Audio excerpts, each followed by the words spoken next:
Dervan Malcolm.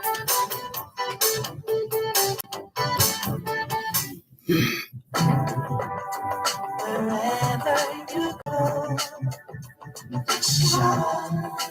In tribute to Jamaicans in the diaspora, wherever you go, you shine. You make us proud. Despite our challenges at home, you never give up on us. Our sincere thanks. Wherever you go, shine.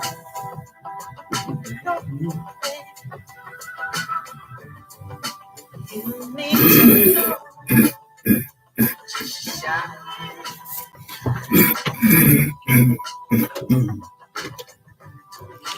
Anything you want to be.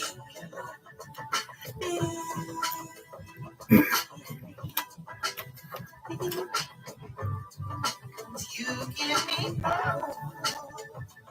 Shine. Oh, shine. Shine like It is Saturday, the 6th of July, 2024, and we greet you well, wherever in the world you are listening to us here on the Jamaican Diaspora live online on Power 106 FM. We thank you for your usual interest and participation, and we look forward to your staying with us, hopefully to the end. If not, we'll understand. And on this morning's edition of both the Jamaican Diaspora Live Online, we are going to be featuring the Haile Selassie High School. The principal, Mr. Bernard Lee, is going to be joining us.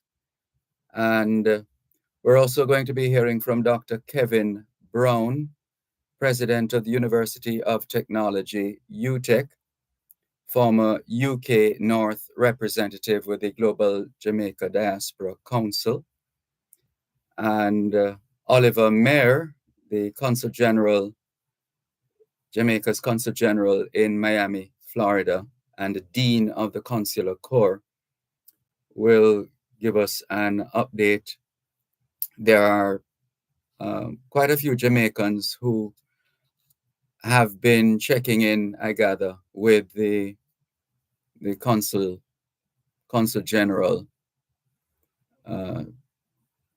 because they're coming forward asking how they can help after having seen or experiencing Hurricane Beryl, and the impact on the country. But as I understand it, there isn't at the moment, unless it's being done otherwise, but there isn't at the moment that kind of a mission right now in terms of putting items together in a collaborative way. So we'll find out from Consul General Oliver Mayer if there is such a plan going on right now. And of course, we'll have the usual information, which is that of the various fundraising events and promotional events to raise funds in support of initiatives here in Jamaica. So that's pretty much it as the morning wears on. But first, let's take a quick look and give ourselves a reminder of what kind of week it has been so far here on the Rock. And let's tell you, and it speaks loudly in pictures as well, from what we're seeing, some quite dramatic photos. So we want to now share some of the stories making the news. The front page of today's Gleaner children's happiness shines bright amid beryl devastation. And the story is a glimpse of happiness shone amid the devastation of Hurricane Beryl when a group of children from Farka Beach or fishing village in Clarendon walked to the beach to collect conch. With smiles on their faces from their catch, they walked back proudly to display conch of different colors and sizes. And there's a picture of one of the children. Also, if I did night, me woulda dead is the headline. Manchester man recalls appliances sent flying as Beryl blows home apart, meaning their residence was destroyed. There's a picture of the shell of the house. Devastation. So those are the two feature stories on the front page. Turning the pages, the e-pages of the Gleaner. JDF intensifies search, oh my goodness, for 11 fishermen. This is serious.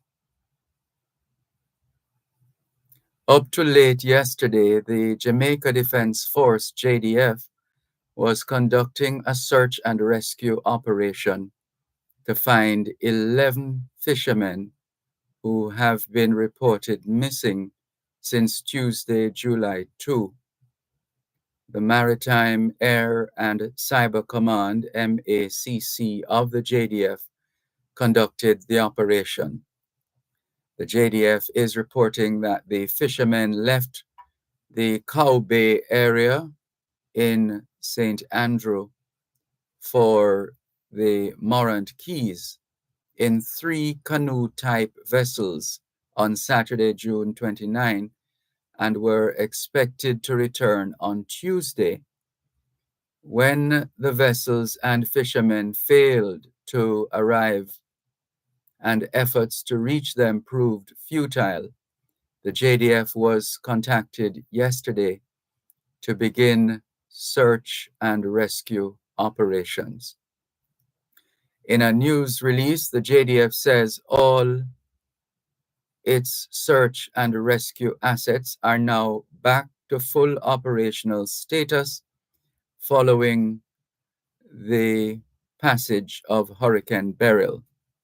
The Army has deployed a helicopter from the JDF Air Wing and its offshore patrol vessels from the JDF Coast Guard to locate the missing fishermen.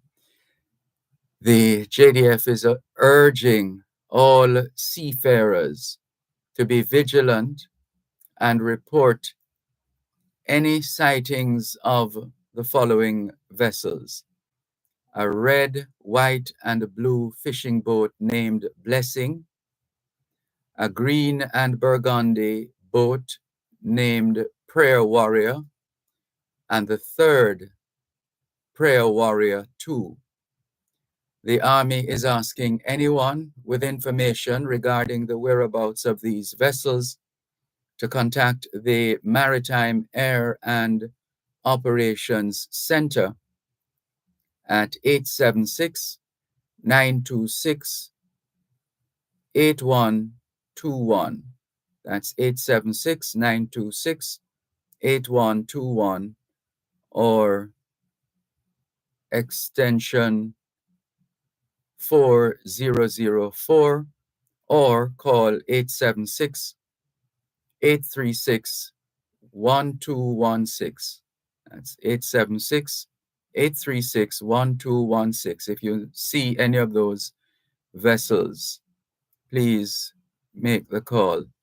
The JDF says it remains committed to the safety and security of Jamaicans and will continue to work tirelessly to bring the missing fishermen home. Through inconvenienced, though inconvenienced by landslides, downed trees, light wires, and losing cell phone connectivity, many East Rural St. Andrew residents counting their luck. And there are pictures of motorcyclists, community members looking to play their part in restoring a level of normality or normalcy in their community. Here we go now. UK to assist Caribbean countries hit by beryl. Newly appointed Foreign Secretary of the United Kingdom, UK, David Lammy, says his government is moving to provide financial support to meet the needs of those severely impacted by Hurricane Beryl in the Caribbean. Britain's new Prime Minister, Keir Starmer, appointed Lammy as Foreign Secretary after his Labour Party won a landslide victory over Rishi Sunak's Conservatives on Thursday. In what is likely to be one of his first assignments, Lammy said the UK would be providing support in the sum of £500,000 for Caribbean countries most affected by the destruction of Hurricane Beryl. The financial support is providing immediate relief to meet the needs of those whose homes and livelihoods have been impacted. Hurricane Beryl, if you missed it, Hurricane Beryl, the earliest storm of Category 4 strength to form in the Atlantic, devastated sections of the Eastern Caribbean before it unleashed its fury on the southern coast of Jamaica and other parts of the country. The financial support from the United Kingdom includes 800 emergency shelter kits, 800 emergency shelter kits capable of supporting up to 4,000 people. These have already been dispatched to Grenada and St. Vincent and the Grenadines after their islands suffered devastating damage earlier this week. The emergency shelters, along with 1,620 buckets for households to collect and store water, have been sent from supplies pre-positioned in the region as part of the UK's preparedness plans. Our thoughts remain with those who have lost loved ones, their homes, or have been left without power, Lammy said, adding, this funding will help support disaster recovery efforts as part of a swift and coordinated response in the region. That such a storm has developed so early in the season shows that we're facing a climate emergency and must act now, the UK Foreign Secretary declared. Following a request from the Caribbean Disaster Emergency Management Agency, SEDEMA, the UK has also provided support for deployment of regional teams to assist the national disaster offices with emergency operations relief and logistics management, telecommunication, security issues, and sectoral assessments. There's a picture of hurricane relief supplies being loaded on a truck in Guyana and destined for Grenada. There's more after the break. You're listening to Power 106 FM. The time is now 15 minutes past 6 o'clock in the morning here at Broadcast House, 32 Lyndhurst Road, Kingston 5, St. Andrew, Jamaica, which means it's 2:15 p.m. in Kiev, Ukraine. This message is brought to you by the Jamaica Environment Trust.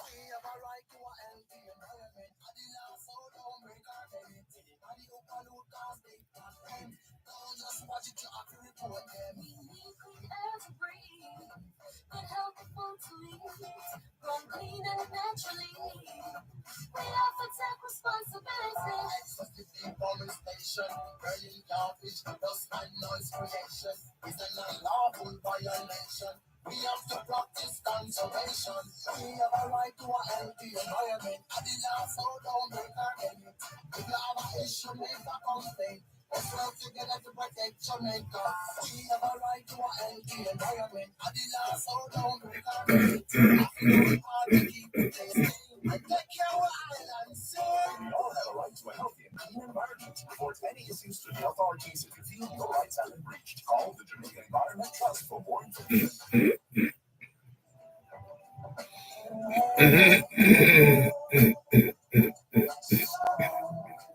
In tribute to Jamaicans in the diaspora, wherever you go, you shine. You make us proud. Despite our challenges at home, you never give up on us.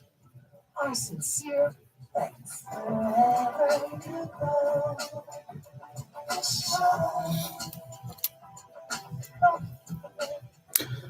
Thanks a lot for staying with us here on your program, the Jamaican Diaspora Live Online on Power 106 FM, as we share with you some of the stories coming out of Jamaica and the rest of the region.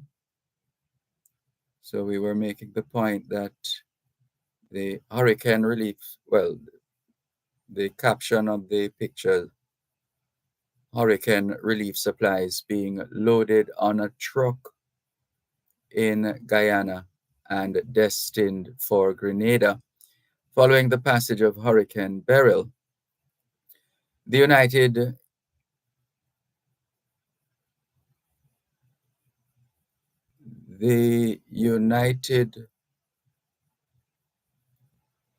United Kingdom announced it would be making donations to Eastern Caribbean countries, including Grenada. Frightened man runs as storm lifts roof.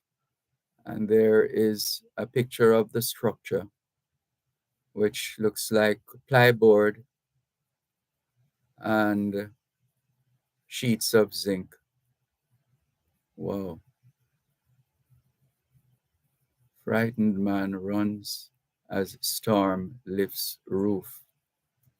Admits reaction to worst fear during passage of hurricane.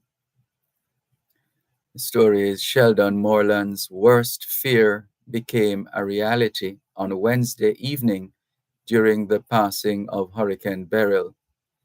Moreland, 25, told the Gleaner that he was frightened after seeing the roof of his board dwelling in Zion, Trelawney, lift from the building before falling back into place due to strong winds associated with the Category 4 hurricane. So it must have been quite frightening and dramatic at the same time. I was inside there and I saw the breeze lift up the building top. Me run out with one garbage bag,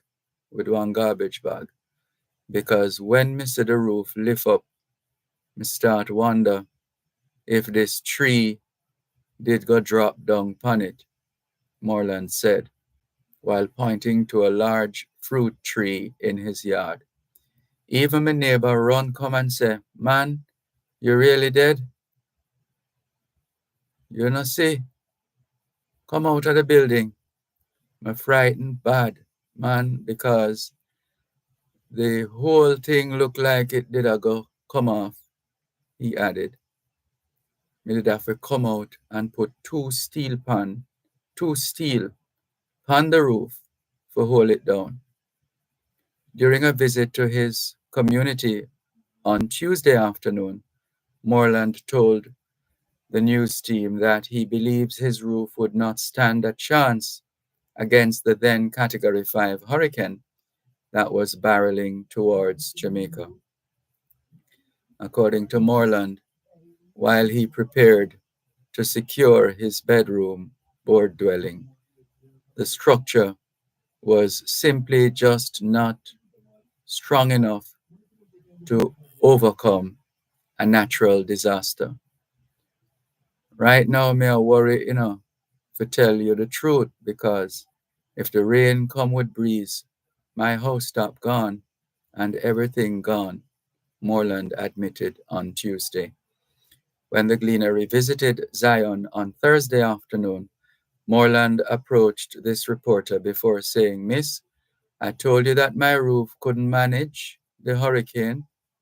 He then requested that our news team accompany him down a dirt track to the boardhouse that he calls home.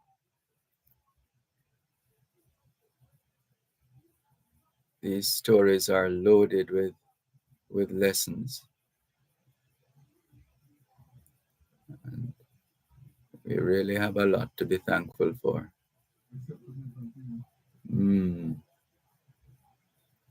There's a picture here of JPS linesmen doing what they do best.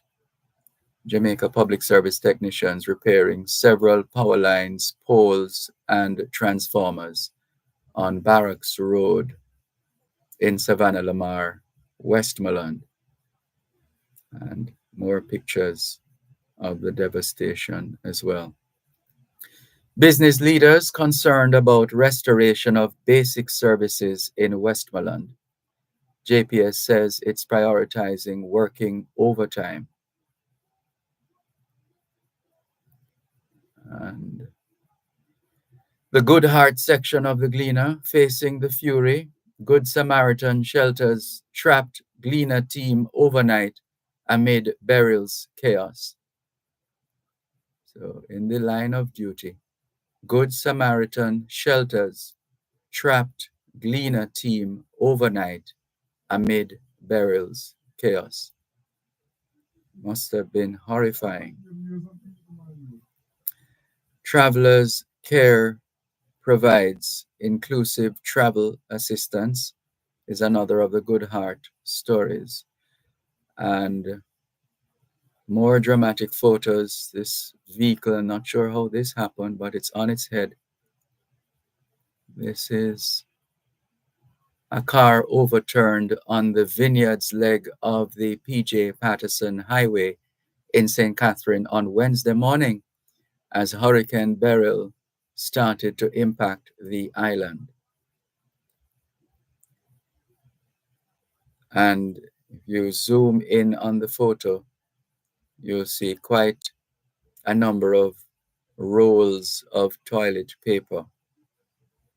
You may recall in the early days of COVID-19, that was one of the sought after, if not the most sought after item.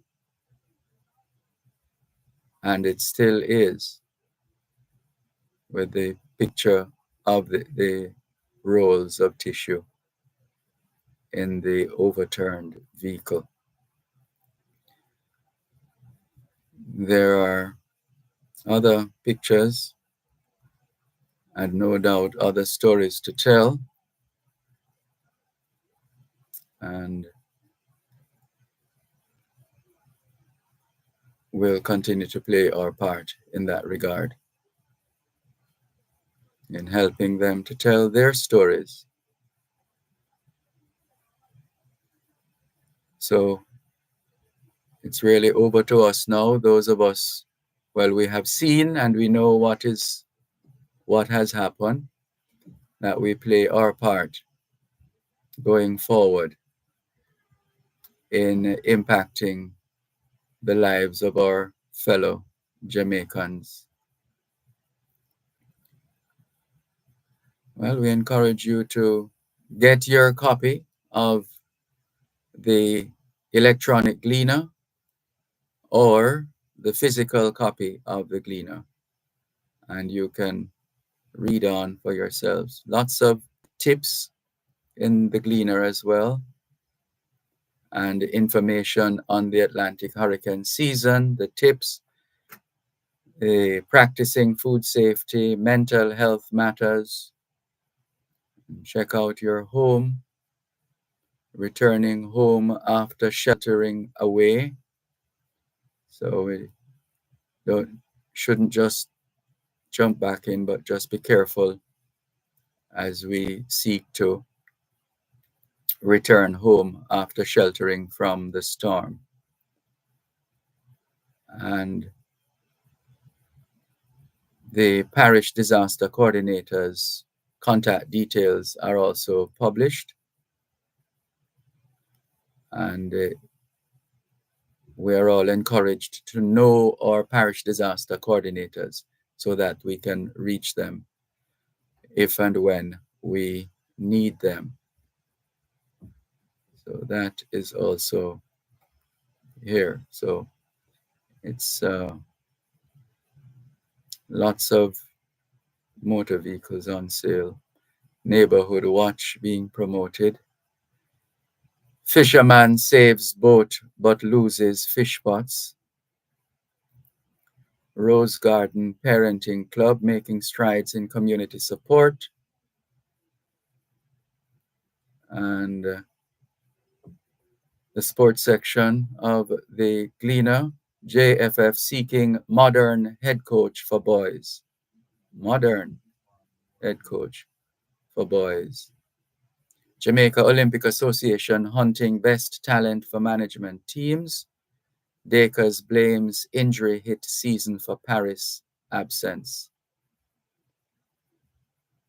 So that's what we have for you now. And the other pages of people with plants protecting their green babies during hurricane season. So quite a bit of ground covered. The procurement pages, the government procurement pages are also up. And that's pretty much what we have decided to share with you on this section of the Jamaican Diaspora Live Online here on Power 106 FM. Still streaming live on the Gleaner's website, go-jamaica.com. And we're standing by to connect with, I beg your pardon, yes. So we're going to be connecting with Mrs. Sharon Powell McLeish.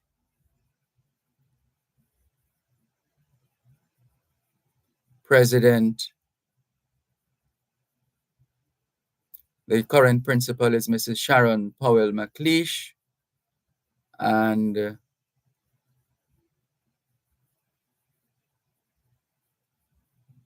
Bernard Lee is the president of the Canada chapter of the Haile Selassie High School Alumni Association and the chair of the Reunion Planning Committee. All right, so we had our wires crossed there for a moment. So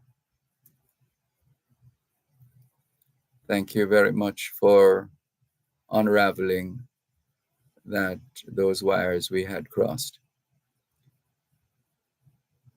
So we're going to learn more about Haile Selassie High School and the fundraising efforts coming up. And we're going to make that connection in just a moment here on the Jamaican Diaspora Live Online. 6:30 in the morning here at Broadcast House, 32 Lyndhurst Road, Kingston 5, St. Andrew, Jamaica, which means It's 4:30 a.m. in British Columbia,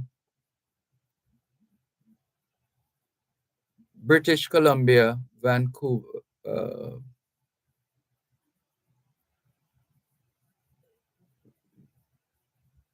Yeah, that's the one.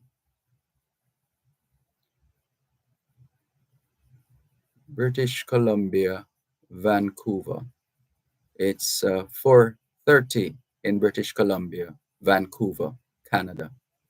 Feeling stuck in endless paperwork to secure a small business loan from a bank? Access Financial Services can unlock your growth with an SME loan. Borrow up to $20 million with easy requirements and fast approvals. Whether you are ready to boost productive capacity, get working capital, or acquire real estate, say goodbye to the hustle and hello to growth.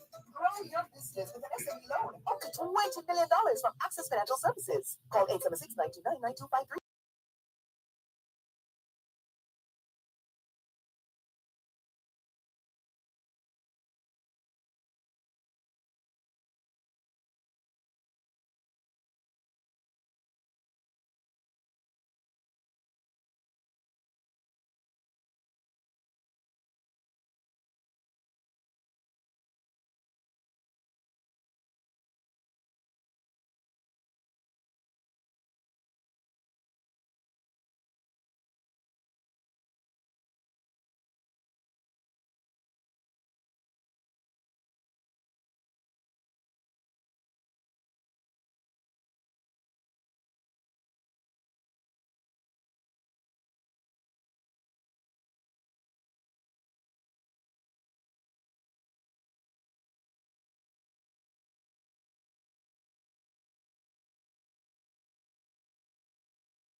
Thanks a lot for staying with us here on the Jamaican Diaspora Live Online on Power 106 FM, still streaming live on the Gleaners website, go-jamaica.com. live on your smart devices all over the world.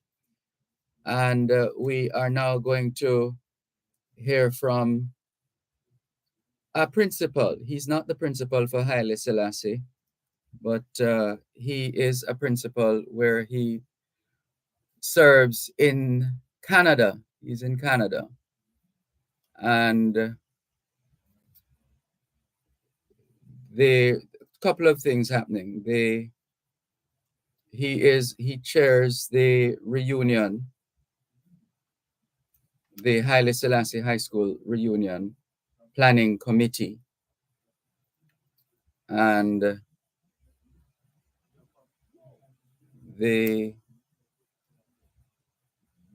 we're going to use the opportunity just to learn more about the fundraising efforts of Haile Selassie High School. So let's say hello and welcome to Bernard Lee, Chair of the Reunion Planning Committee for Haile Selassie High School.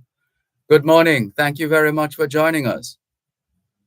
Good morning, Dervan. Thank you very much for giving us this opportunity. Yes. First up, how's your school doing? My school is doing well. I'm actually on holiday. I'm the principal of Lamoureux Collegiate here in Toronto. This is my fifth school as principal with the Toronto District School Board. And I am looking forward to having a wonderful holiday.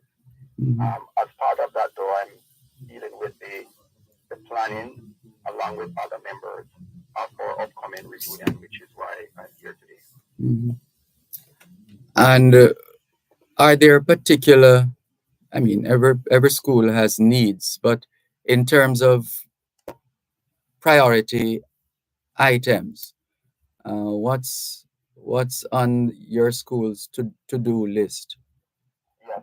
So, in terms of the work of the reunion planning committee, Yes.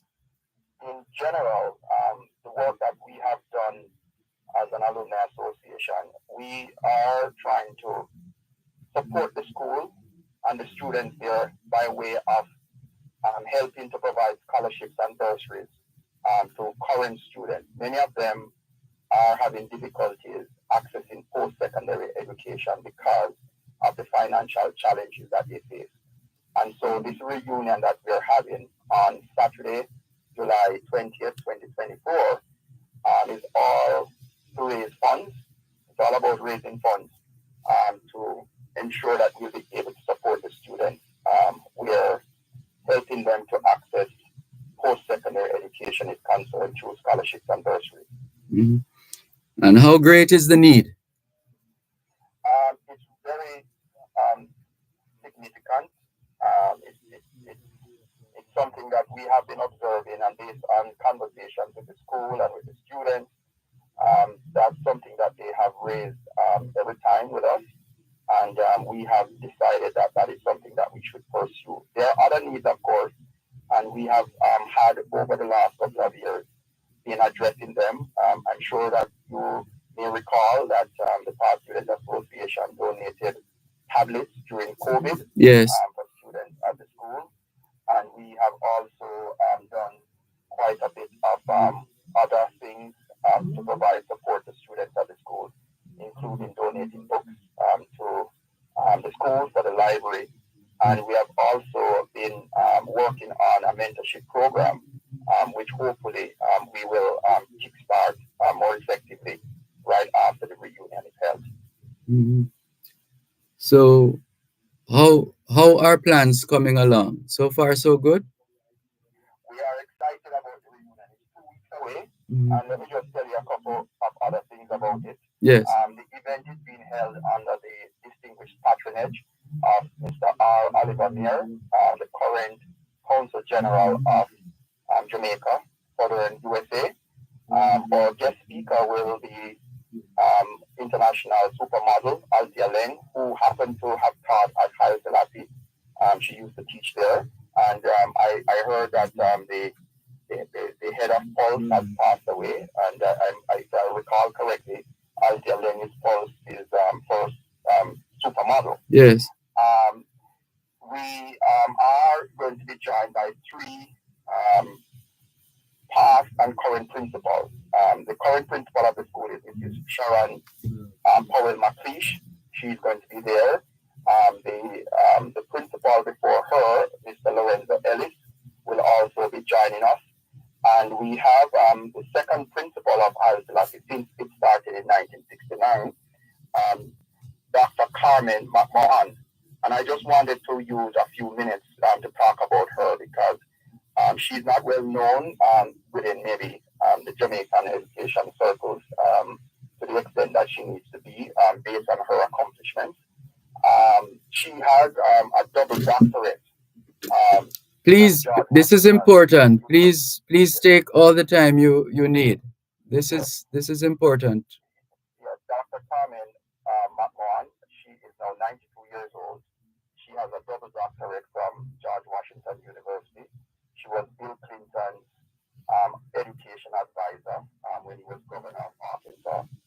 And she was in charge of curriculum development at Nova University.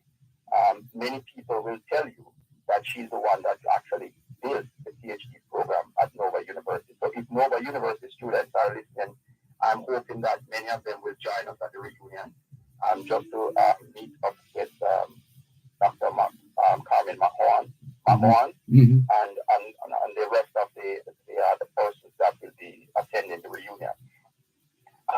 Singing Melody will be providing live entertainment. Singing Melody is a past student of Haile Selassie, and he will also be receiving an award.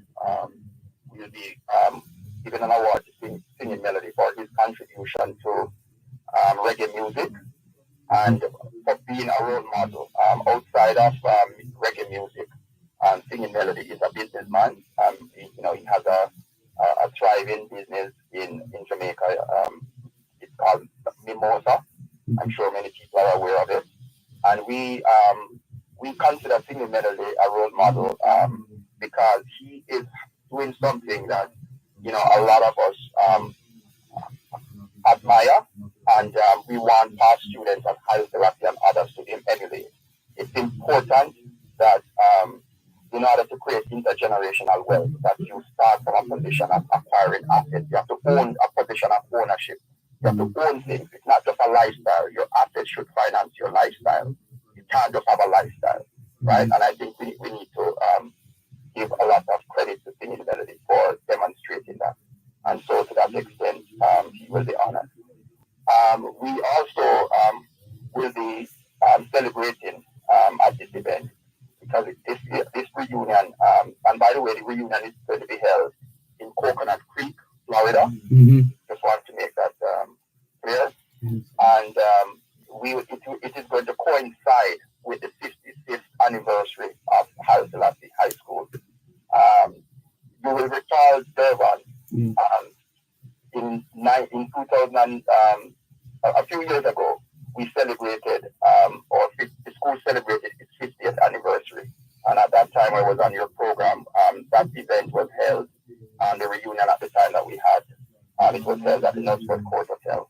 So now this is 5 years after. Mm-hmm. Yes. Now, yeah. Yes, please, go ahead. For your next question. All right, so what can you tell us with respect to the collaboration? Because I think you have a flyer circulating that is showing a coming together of members of the diaspora in different parts of the region. Yes, so we have past students coming from Jamaica. We have past students coming from Canada.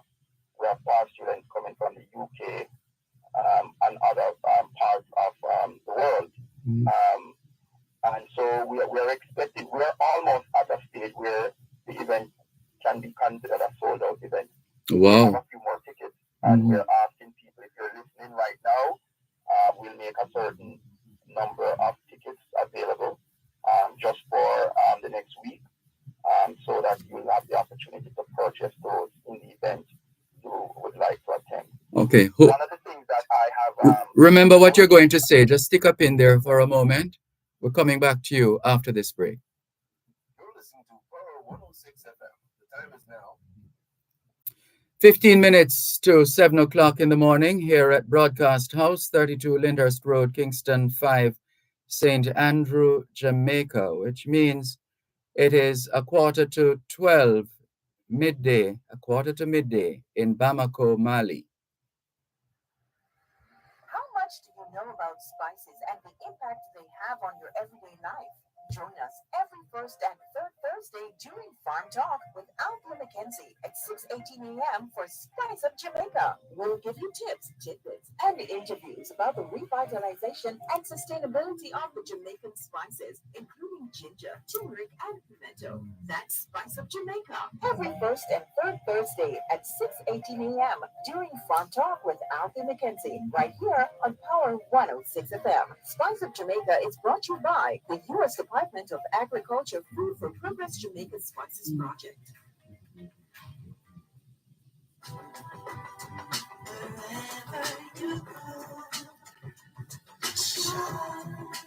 In tribute to Jamaicans in the diaspora, wherever you go, you shine. You make us proud. Despite our challenges at home, you never give up on us. Our sincere thanks.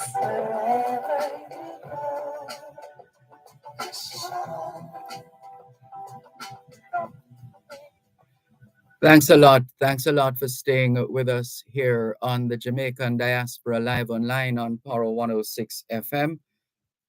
Bernard Lee is the chairman of the Reunion Planning Committee of Haile Selassie High School. And he has been giving us a wealth of information on the planning and execution of the event. We'll give you an opportunity to pick up where you left off for just a moment. Mr. Lee, if you don't mind, sorry, go can ahead. you hear me? Hearing you now, yes.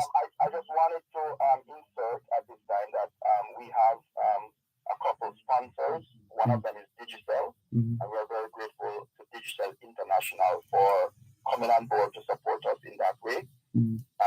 and as well to our other sponsors. The theme of this year's reunion Mhm. is back to it's back to the future, celebrating decades of success.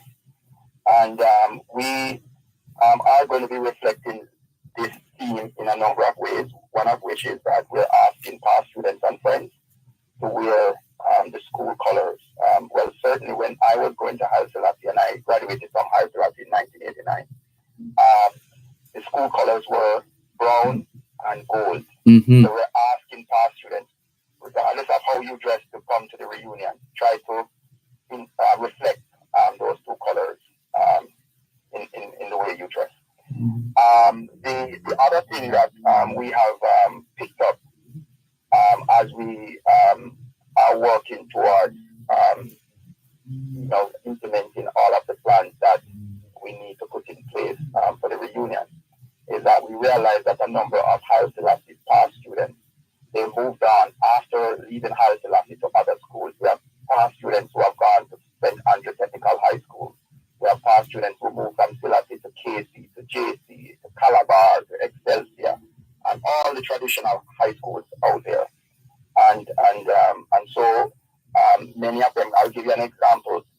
Bishop Clinton Rudder, who has a church in Sunrise, Florida, he went to Kingston College, but he's a graduate of Haile Selassie High School, right?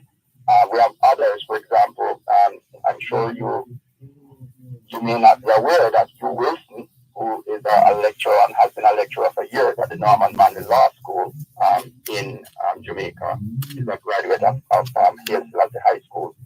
We have the current principal of Excelsior Community College, Fillmore McCarthy. He's a graduate of Haile Selassie High School. And there are just so many, right?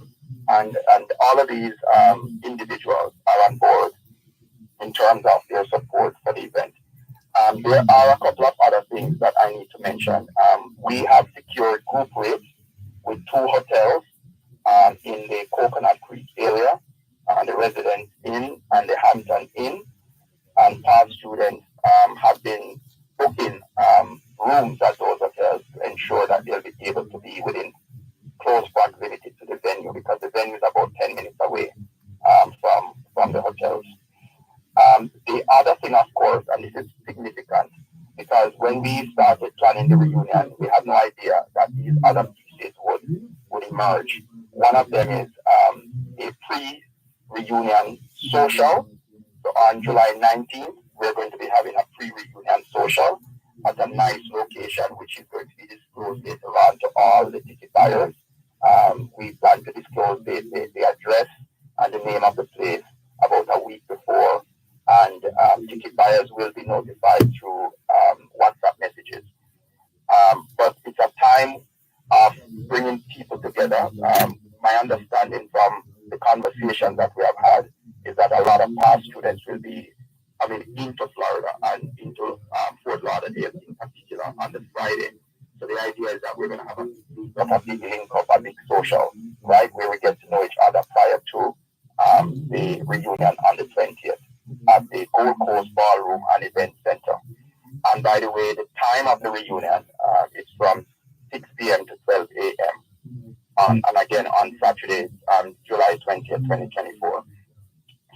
So, and the second thing that emerged is the 300-mile run walk, right? These are all what we consider to be pre-reunion events.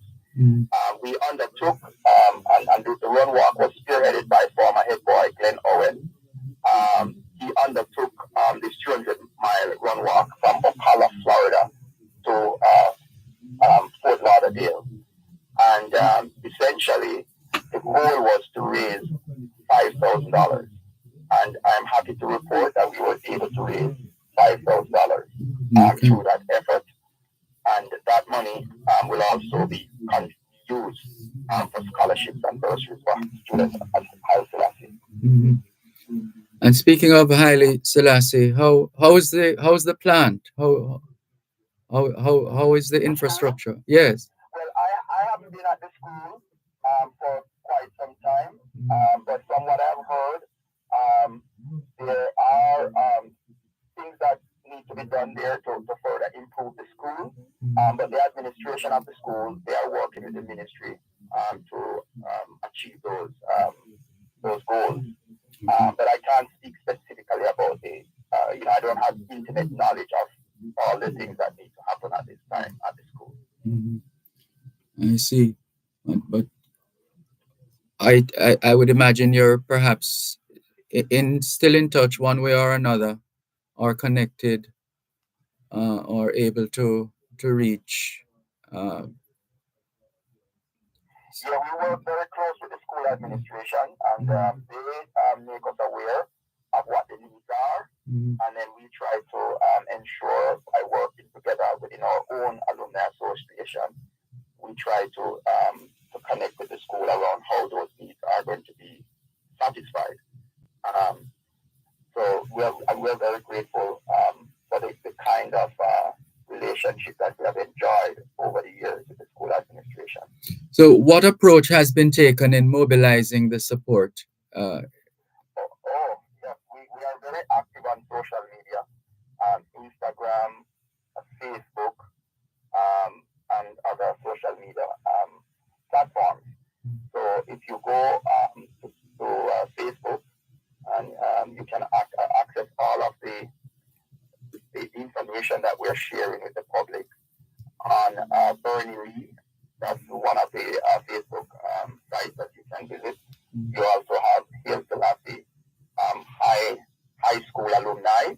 That's Haile Selassie High School Alumni. That's another site that you can go to, Facebook site, in order to access all of what we have to share about the reunion.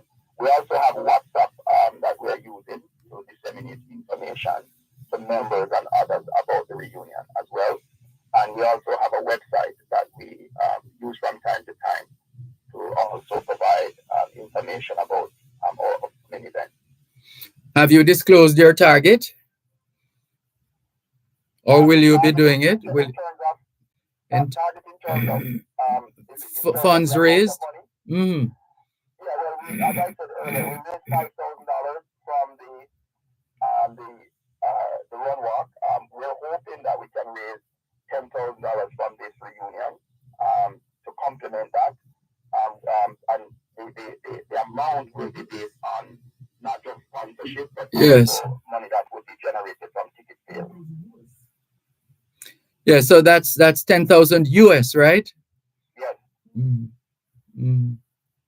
Yeah. And I am saying if you have people from corporate Jamaica, people from corporate the USA and Canada who are listening, please reach out to me and we can have further discussions about how you can get involved and make your own contribution. My number is 416-823-7470. That's 416-823-7470. You can call me directly or via WhatsApp. Mm-hmm. And when you reflect on where you're coming from and where you are now, would you say you have achieved what you set out to achieve, or is it purely happenstance? You mean Personally? No, man, that's personal in terms of how your school has. I think I am forever grateful to Haile Selassie for everything that it has done for me. I wouldn't be where I am today without the support that I received from my many teachers and from the school in general. And my goal is to forever give back. I will never charge Haile Selassie a penny. Anytime Haile Selassie needs me to do something, I'm always available. And that's the approach I have taken. Dervan, I'm not sure if you're aware, but I moved to Canada over 20 years ago. And I got into the education system here. And I have been the principal of 5 high schools within the Toronto District School Board. And this is a little guy coming from Haile Selassie, right? And I came here, I went back to school, went to university here as well. And I proved myself, from a teacher to a department head, to a vice principal, to principal. And I've been the vice principal of many schools across Toronto. One of the schools that I have been principal of is C.W. Jeffries, located in the Jane and Fringe area. I was the principal of C.W. Jeffries for 5 years. And you may be wondering, why am I talking about C.W. Jeffries? Ontario used to be the only province that engaged in streaming of students. Meaning when you come from middle school into high school, you'll be placed in one of 3 streams. Either a workplace stream, a college stream, or a university stream. What we discovered is that a lot of the kids who went into the workplace stream and the college stream were racialized, black and racialized students, and we wanted to put an end to that.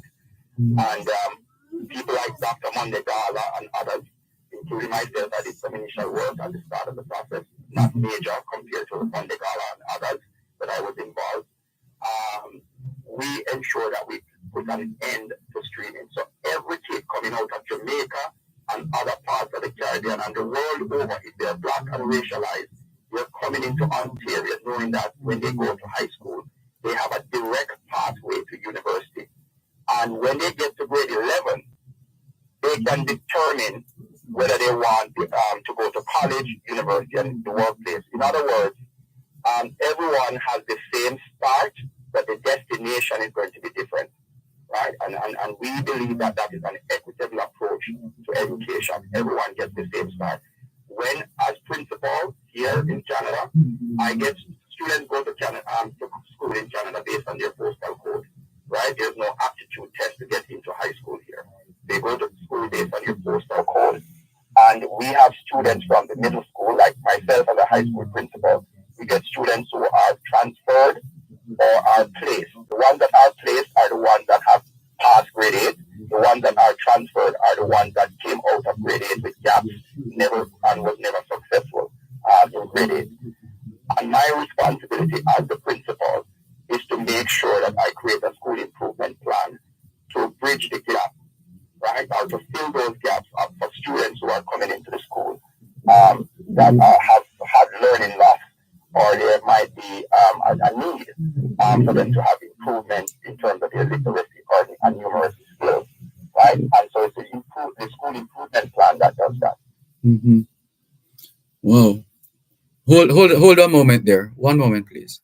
You're listening to Power 106 FM. The time is now 7 o'clock in the morning here at Broadcast House, 32 Lyndhurst Road, Kingston 5, St. Andrew, Jamaica, which means it is now 9:01 p.m. in Tokyo, Japan. Here is a financial literacy tip from your friends at Power 106 FM. I know. Is he available? To have a positive relationship with money. A change in our financial situation. Okay, I didn't realize that. Think about money. Clearing out any negative feelings like insecurity or fear about money can help remove the blockages that may prevent improving your financial well-being. Your relationship with money is not fixed. It's one that can evolve over your lifetime. Very important things about the psychology behind your relationship with money. Money is about emotions, not just finance. Anxiety or avoidance of money issues may create a vicious cycle, and your upbringing may affect how you manage your money. With awareness, insight, and knowledge, you can start working to make empowered decisions about your money. Wherever you go, in tribute to Jamaicans in the diaspora, wherever you go, you shine. You make us proud. Despite our challenges at home, you never give up on us. Our sincere thanks. Wherever you go, Thanks a lot for staying with us here on the Jamaican Diaspora live online on Power 106 FM. I'm Dervan Malcolm. We have turned the spotlight on Haile Selassie High School as they continue the build up to their reunion.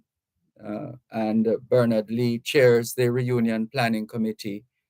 And as you have heard as well, he has served at quite a number of institutions in Canada and continues to play his part in the education sector.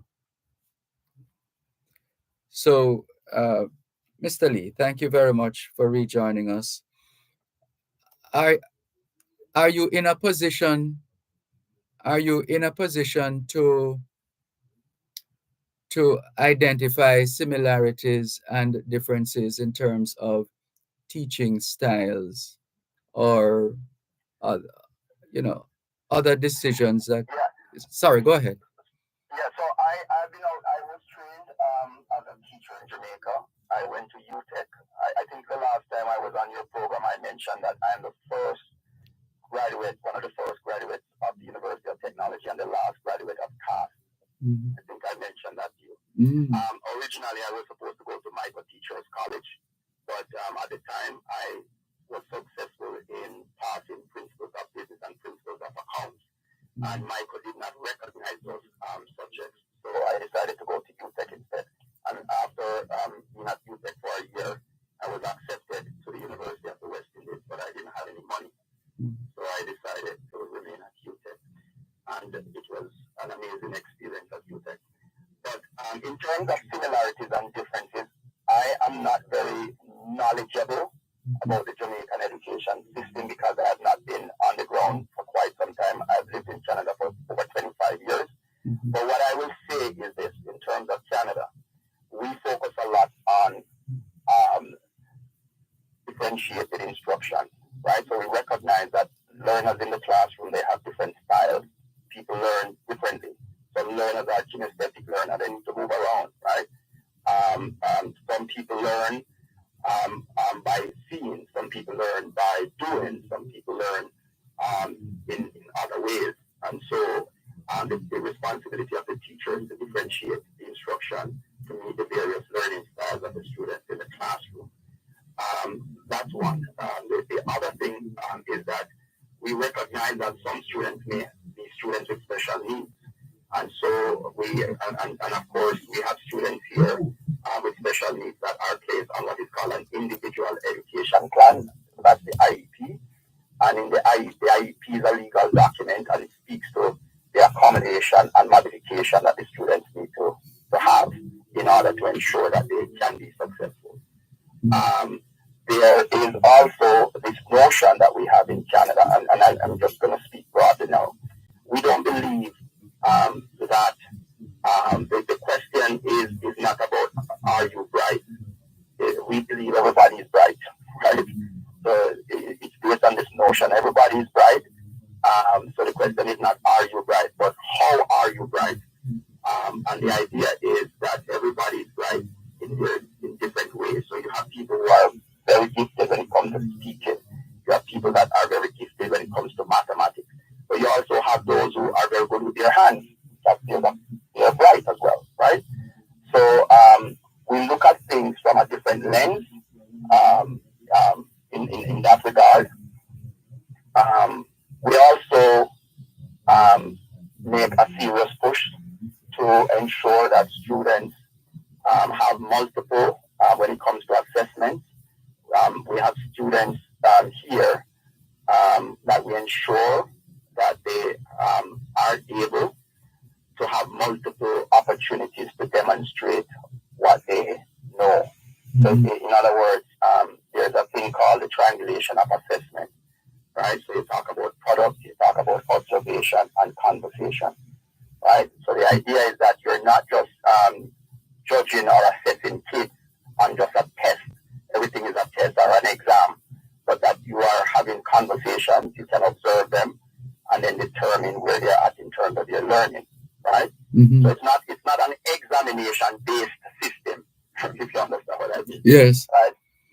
It's a system that is, and by the way, it's the teachers in the school, until the students, in order to graduate, they have to have 30 credits, and those credits they earn from the teachers in the school. And they also have to pass what is called a literacy test, which is an aptitude test. And they also have to have 40 hours of community service. So those are the three requirements in order for them to graduate high school. We used to have grade 13 here, which is your upper six in Jamaica. We no longer have upper six. We have grade 12, which would be equivalent to your lower six, because we had a situation where the government removed grade 13 and allow students to go from grade 12 straight into university.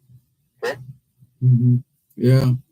That's a long-winded way of answering your question, sir. No, not at all. I understood every word.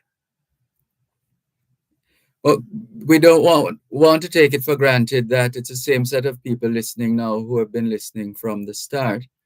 Can you just refresh the page when it comes to your fundraiser, just for emphasis, so people are reminded when? So, we're talking about the High School Alumni Association All Alumni Reunion, which is going to be taking place on Saturday, July 20th, 2024. It's going to be held at the Gold Coast Ballroom and Event Center in Coconut Creek, Florida. And the goal is to raise funds to provide scholarships and bursaries for students at Haile Selassie. We'll be joined by a number of special guests, including Singing Melody, who will provide live entertainment. And Singing Melody is a past student of Haile Selassie High School. He will also be receiving an award at the event for his contribution to reggae music and also for being a role model. We have our guest speaker. She is Althea Leng, and she's also, she used to be a teacher at Haile Selassie. Althea Leng, everyone is aware by now, hopefully, that she is a supermodel. And we also have the current principal that will be joining us. Her name is Sharon Powell McLeish. We also have the immediate past principal, Mr. Lorenzo Ellis, that will be there as well. And the second principal of Haile Selassie, I believe, if I'm not mistaken, the first principal is Mr. E.A. Gregory, and then Miss Dr. Carmen McMahon. She's the second principal. She's now 92 years old. She will be with us as well. And as I outlined earlier, Dervan, we're very excited to see her. A lot of the students that are coming to the event, they can't wait to see her. She is used to be Bill Clinton's education advisor. She has a double doctorate from George Washington University. She played a pivotal role in establishing the PhD program at Nova University. And she's an author, among other things, right? So we're looking forward. And she contributes regularly, by the way, to there's an education journal in Florida. She used to contribute a lot to that. Our sponsor, our main sponsor is Digicel, and we're very grateful to Digicel for their support. And this reunion in Florida is going to coincide with the school's 50th anniversary celebration. Haile Selassie started in 1969, and we're now in 2024. That makes it 55 years since the school was founded. And so that is also going to be one of the highlights at the event. We have a theme, which is Back to the Future, celebrating decades of success. And that is going to be reflected in a number of ways, including students and friends wearing the school colors, brown and gold, to the event. We are expecting to have before the actual reunion, a pre-reunion social, which is going to take place on the 19th at within the same vicinity, within Fort Lauderdale. It's going to be a pre-reunion event, and the attendees, those persons that have purchased tickets to attend the reunion, they will be notified through WhatsApp about the location and the name of the venue. We also have had another pre-reunion event. It's called the 300-mile run walk, which was spearheaded by former head boy Glenn Owen. He walked/run from Ocala, Florida, to Fort Lauderdale, and the goal was to raise $5,000 from that event, and we were successful in achieving that, and we're extremely grateful. Mm-hmm. All right, so the word is out, and no doubt it's being carried around by those who have been in touch with any member of Haile Selassie High School and related individuals and entities. So, and we're encouraging, even if you never attended Haile Selassie, you should join us if you are able to. yes. Right? This is about creating a better Jamaica. Mm-hmm. I mean, we encourage Haile Selassie past students to show up and to participate, but we're inviting the entire Jamaica, and the Jamaican diaspora. So if you can make it to the event, please feel free. We're also encouraging corporate Jamaica and corporate USA, corporate Canada, and others, if they can reach out to us to provide additional sponsorship so that we can meet our goal of being able to raise enough funds to provide those scholarships and bursaries that we mentioned.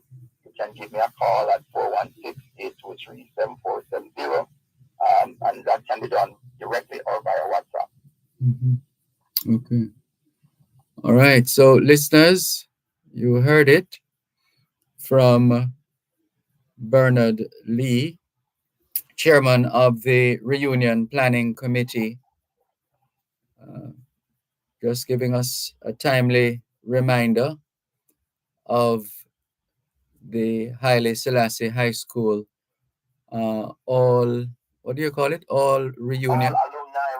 All alumni reunion. Thank you very much. And this is on the 20th of July. And where's that address again? Or you haven't released that yet? At the Gold Coast Ballroom and Event Center, Coconut Creek, Florida. And I forgot to mention that the event is being held under the distinguished patronage of Mr. R. Oliver Meir, the Consul General of Jamaica for Southern USA. We are also eternally grateful to Mr. R. Oliver Meir. Yes. He never hesitated. Once I reached out to him, he said yes immediately. So we are forever grateful to him for his support. And by the way, he's a famous Consul General. I don't know if you're aware, Dervan. I think of all the Consul Generals that Jamaica has overseas, he's perhaps the most famous. And I think a great part of that has to do with how he connects with people. True. Right? Yeah, he's down to earth. He's not sitting up there and waiting for people to approach him. He reaches out and approaches people, right? Which is very good. Yeah, absolutely. So I just had to say that because I've been watching him over quite a number of years and I've seen the way he has performed. So, yeah, we love him. Yeah, I realize that he has the kind of personality that will keep you engaged. Yeah. Wonderful. All right, so we are going to leave it here for the time being. We need to take a break anyway. Let's just take this break and come back. You're listening to Power 106 FM. The time is now 16 minutes past 7 o'clock in the morning here at Broadcast House 32 Lyndhurst Road, Kingston 5, St. Andrew, Jamaica. But it's 4:16, make that 4:17 a.m. in Anchorage, Alaska. There's a retirement crisis in Jamaica, with only approximately 10% of the working population saving towards retirement. Many people do not participate in a formal pension plan, such as contract workers and the self-employed, and some are not eligible for a government pension. Every member of the workforce has the opportunity to participate in a pension plan and secure a monthly income for their retirement. Join Real Business every Monday at 9:30 a.m. for an informative discussion with Peter Rose-Ford, Managing Director of BPM Financial, discussing the importance of retirement planning and the solutions to move Jamaica out of this crisis. Retirement Wealth Creation is brought to you by BPM Financial Limited, taking you higher.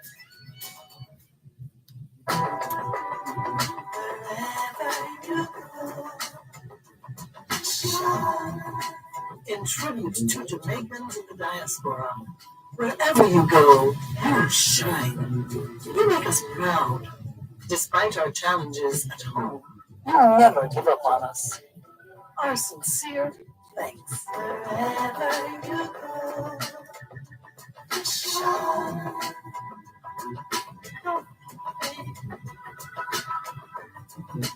You need to know. Shine.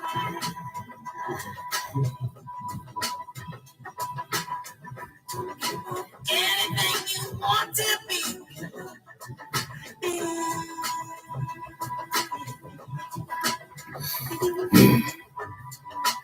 You give me hope. Shine. Oh, shine. Shine.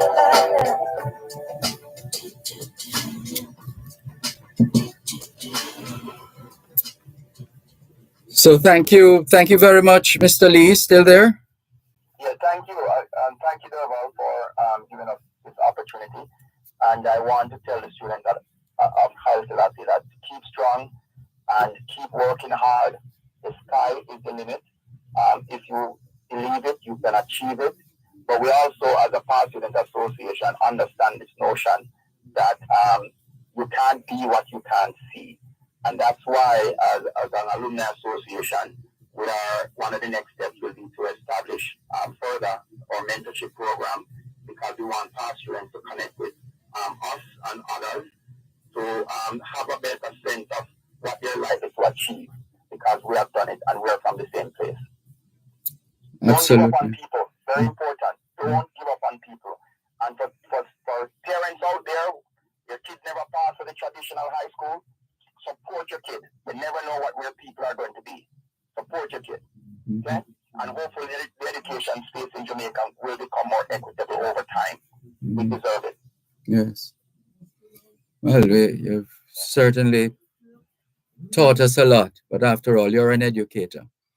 uh, but in the short space of time, we appreciate the kind of information that you've been sharing outside of the uh, promotion of your fundraiser.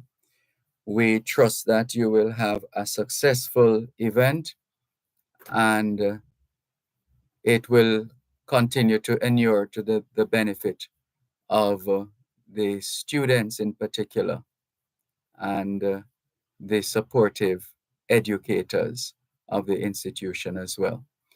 So check your calendar. Make sure you have the 20th of July marked and that you will play your part in whatever way you can. And so should all of us play our part. Thank you, thank you, thank you. Thank you very much, Dervan. Have a wonderful day. Same to you. Take care. This is the Jamaican Diaspora live online on Power 106 FM. We see some listeners and viewers logging on. JM Master Songwriter says, I am Miss B. Greetings, Mr. Malcolm. Happy Saturday to you too. I am Miss B saying, good morning, Mr. Malcolm. How are you doing? I'm fine, thanks. And I am Margaret Wool, is it? Hi, Mr. Malcolm. Hi.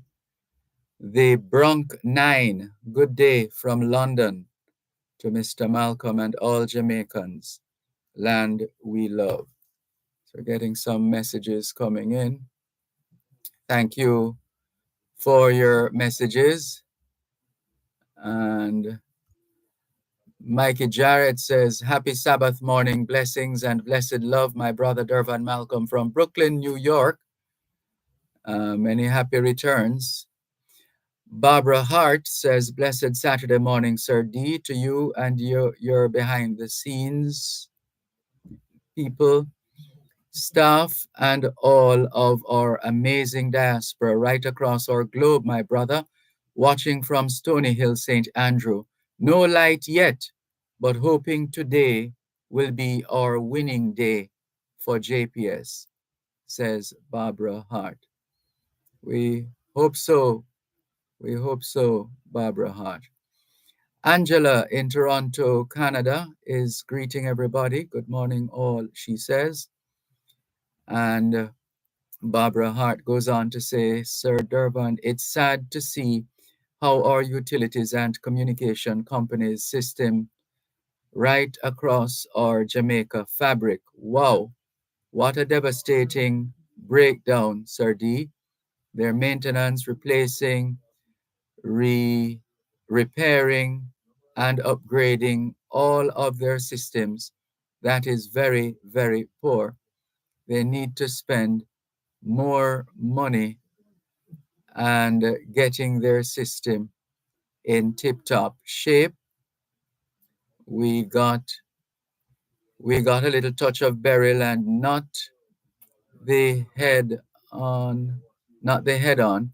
And look what happened. They only interested in their increasing of payment to all of their customers. I still want to bless up all of our Flow, Digicel, JPS, NWA workers who are making it better for us, Sir D. And thank you for today as well, she says. Thank you very much. You're welcome.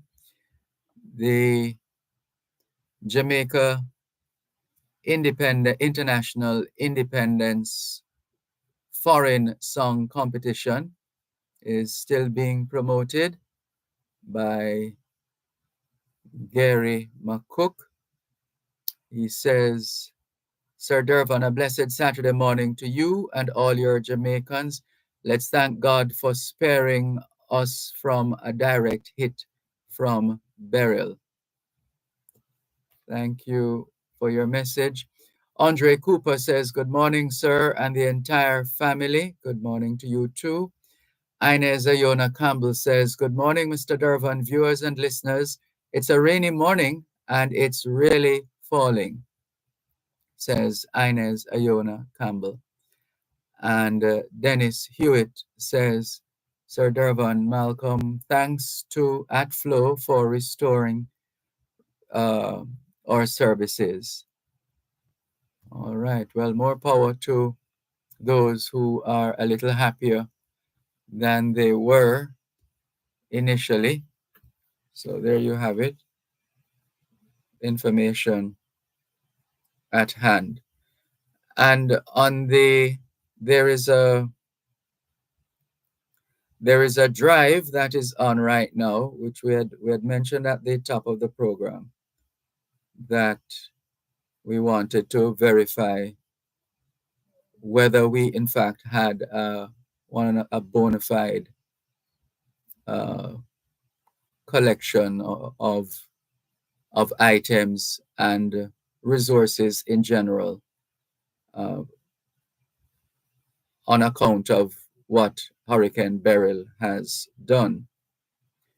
So we're going to just look at here we go. So it says, Consulate General of Jamaica, Toronto, Jamaica Hurricane Relief. Please support our emergency response efforts following the passage of Hurricane Beryl. Emergency Response Fund banking details. Beneficiary name, Office of Disaster Preparedness, Emergency Donation Relief. The bank, National Commercial Bank, Jamaica Limited, NCB, and there's a SWIFT code here as well. And the beneficiary's account number, 212-387-304. And you may also contact the High Commission in Ottawa or your local diaspora organization, such as the Jamaican Canadian Association, jcaontario.org. Contributions may also be channeled through Food for the Poor Canada. Email donations at foodforthepoor.ca. Telephone 416-921-4008.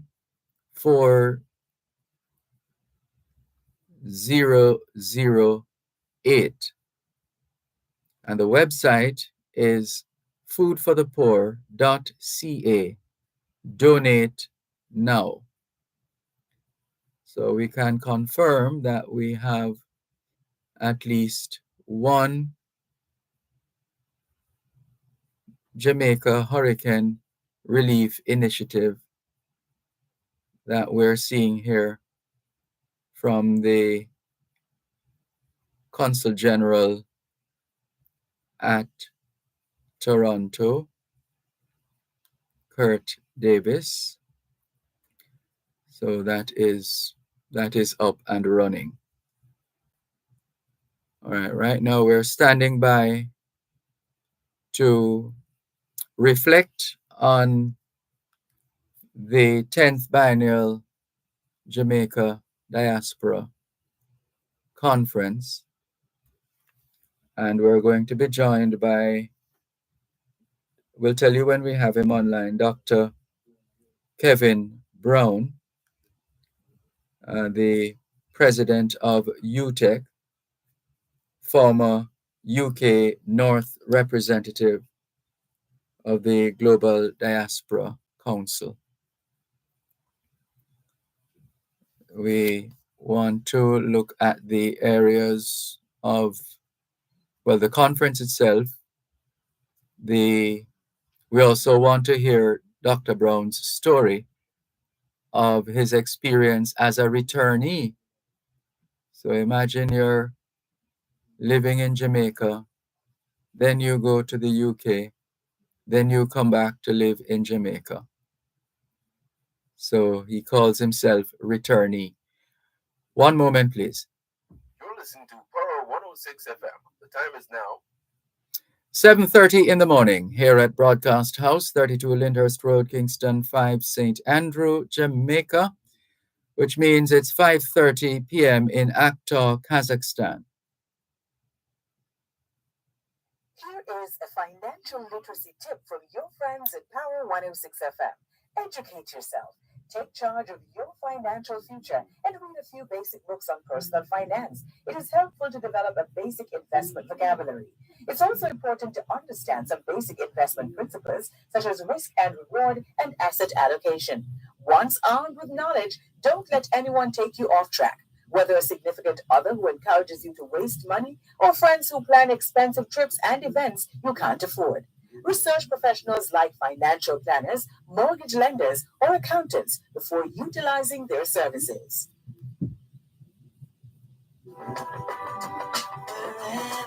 you go, shine. In tribute to Jamaicans in the diaspora, wherever you go, you shine. You make us proud. Despite our challenges at home, you never give up on us. Our sincere thanks. Wherever you go, shine.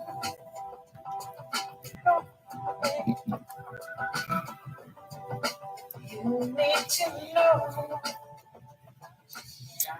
Thanks a lot for staying with us here on your program, the Jamaican Diaspora Live Online on Power 106 FM.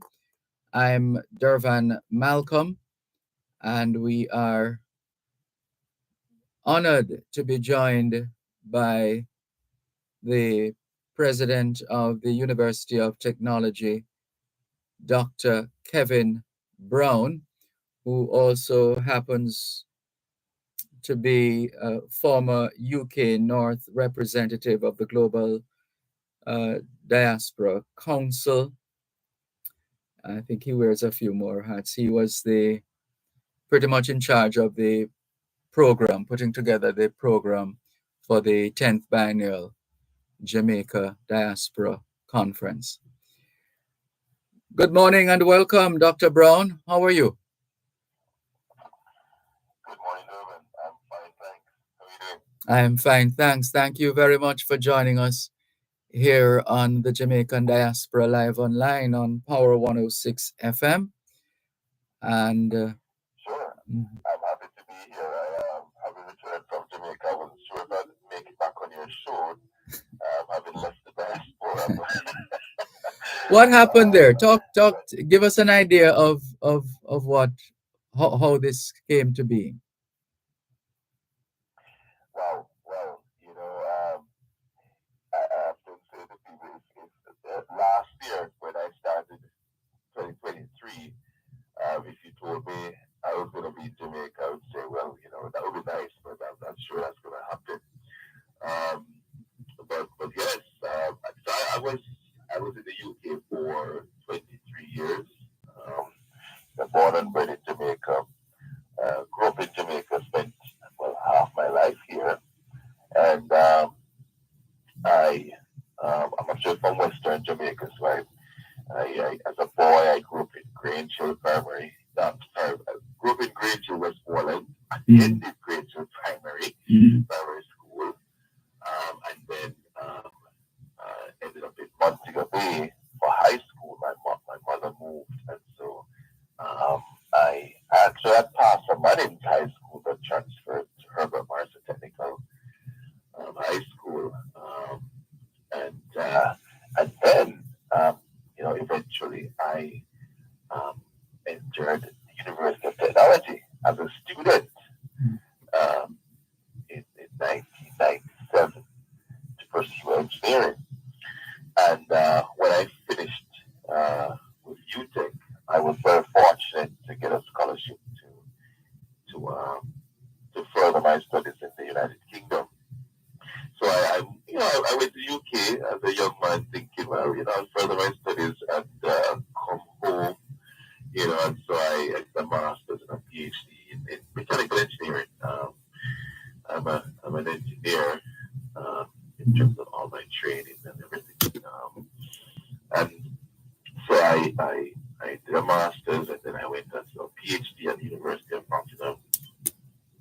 And then I got a job in academia, so I started working at the University of Nottingham. Still think, you know, get some work experience, come home. I think some of us who move overseas, you think it's a temporary thing, right? It's a short-term thing. Um, so yes, I started working in as an academic in the Faculty of Engineering at the University of Nottingham for a few years, and then I said, okay, I'd like to move into the industry, and I moved into aerospace industry and started working for Rolls-Royce, which is one of the largest designers and manufacturers of jet engines.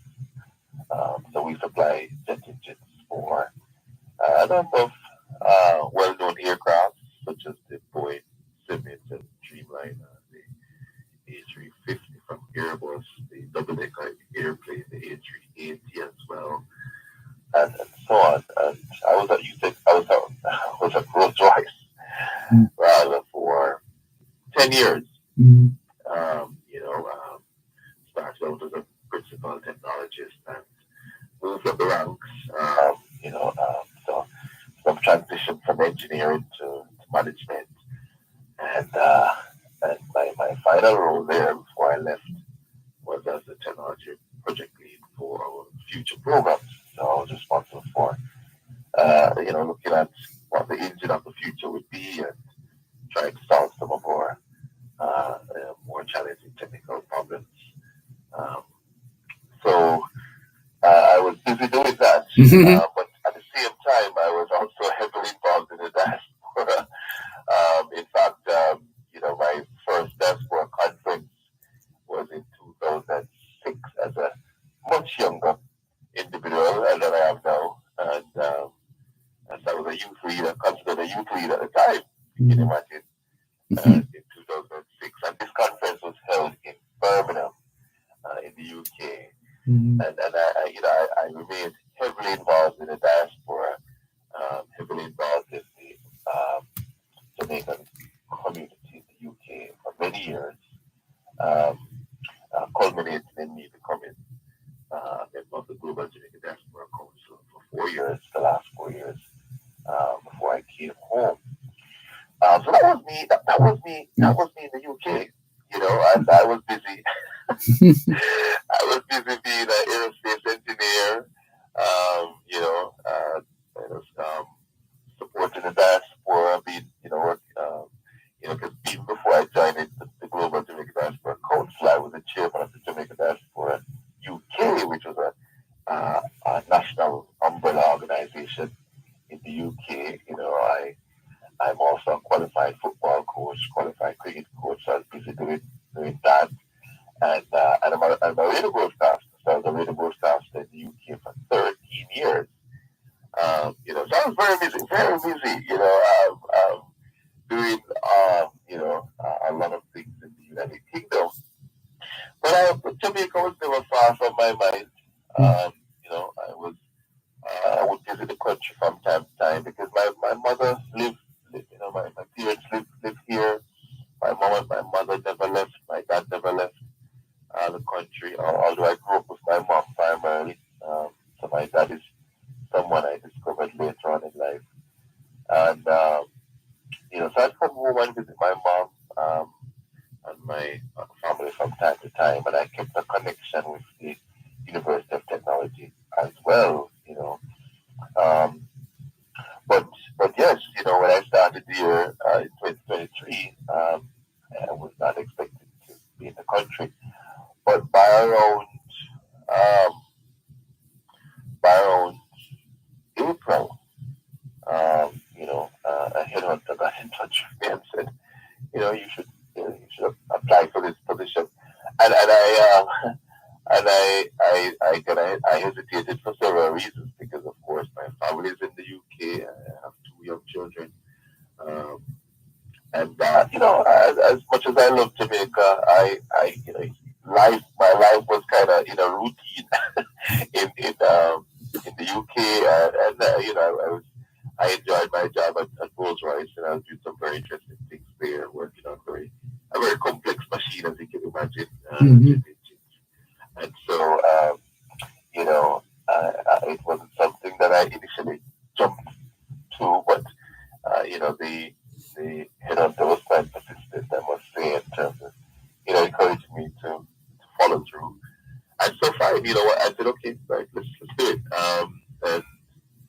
the process started, and it was quite a rigorous process, I must say. I wonder how that. Sorry, I'm just wondering how it all played out. I'm like picturing it now of a moving truck coming and taking some items to, and then going out again and then coming back.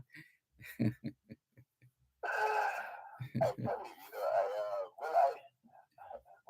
first of all, I had to get the job. So once the process started, there was like multiple interviews and tests and so on. It was quite a process. The university was actually quite rigorous,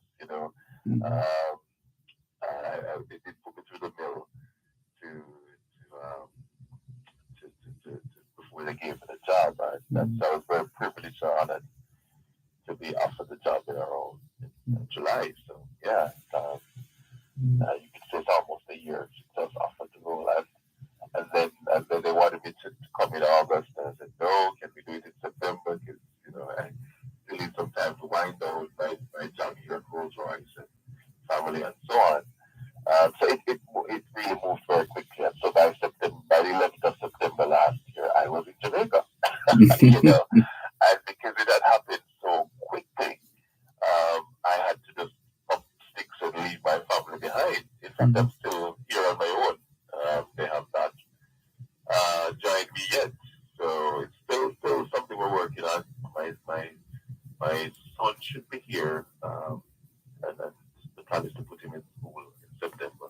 And then we hopefully be followed by my wife and daughter. So yeah, family-wise, it was quite disruptive, as you can imagine, because they, 1 minute I was there, the next minute I was, moving home, literally. so, so yes, it was a shock to them. It was a surprise to a lot of people. And even Rolls Royce, when I announced my was resigning, my colleagues were quite surprised.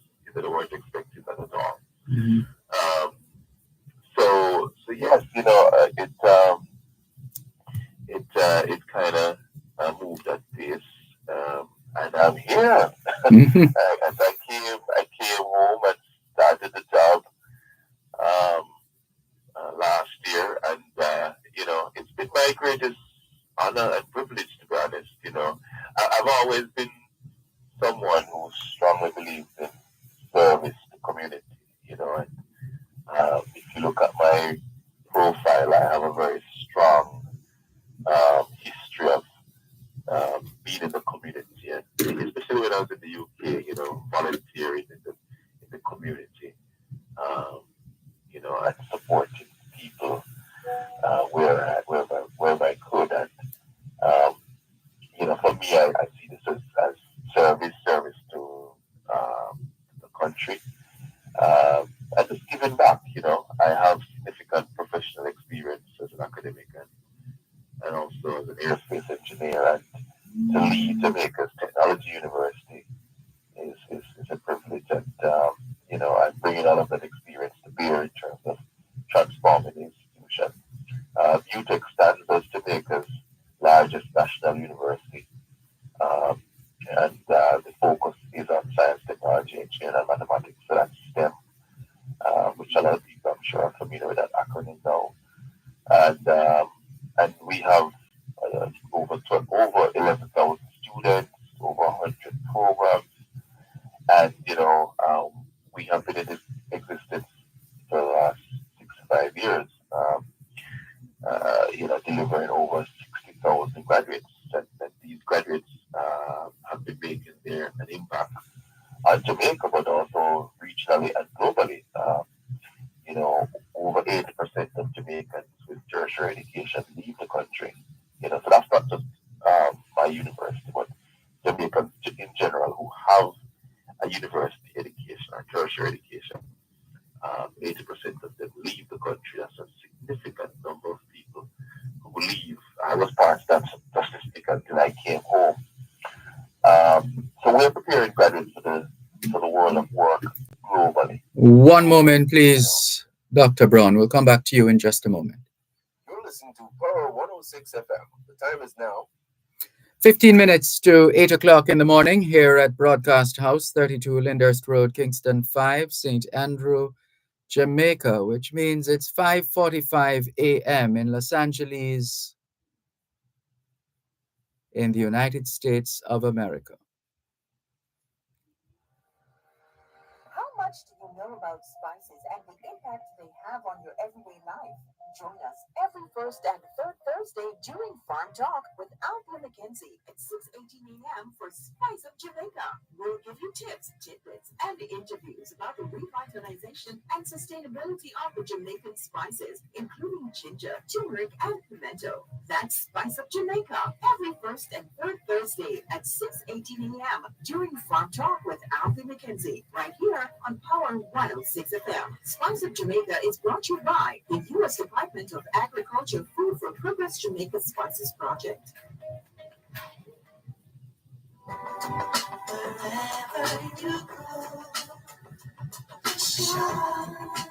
In tribute to Jamaicans in the diaspora, wherever you go, you shine. You make us proud. Despite our challenges at home, you never give up on us. Our sincere thanks. Thanks a lot for staying with us here on the Jamaican Diaspora Live Online on Power 106 FM.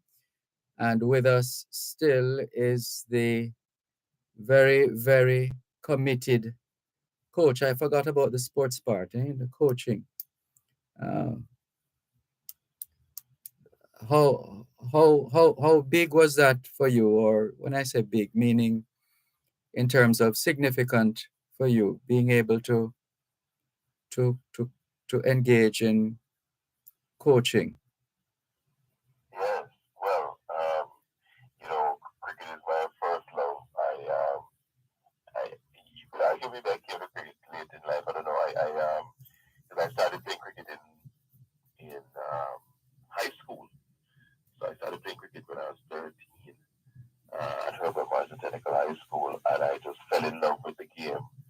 I think most cricket fans are fanatical about the sport, and so it totally took over my life for some time. I had aspirations of becoming a professional cricketer.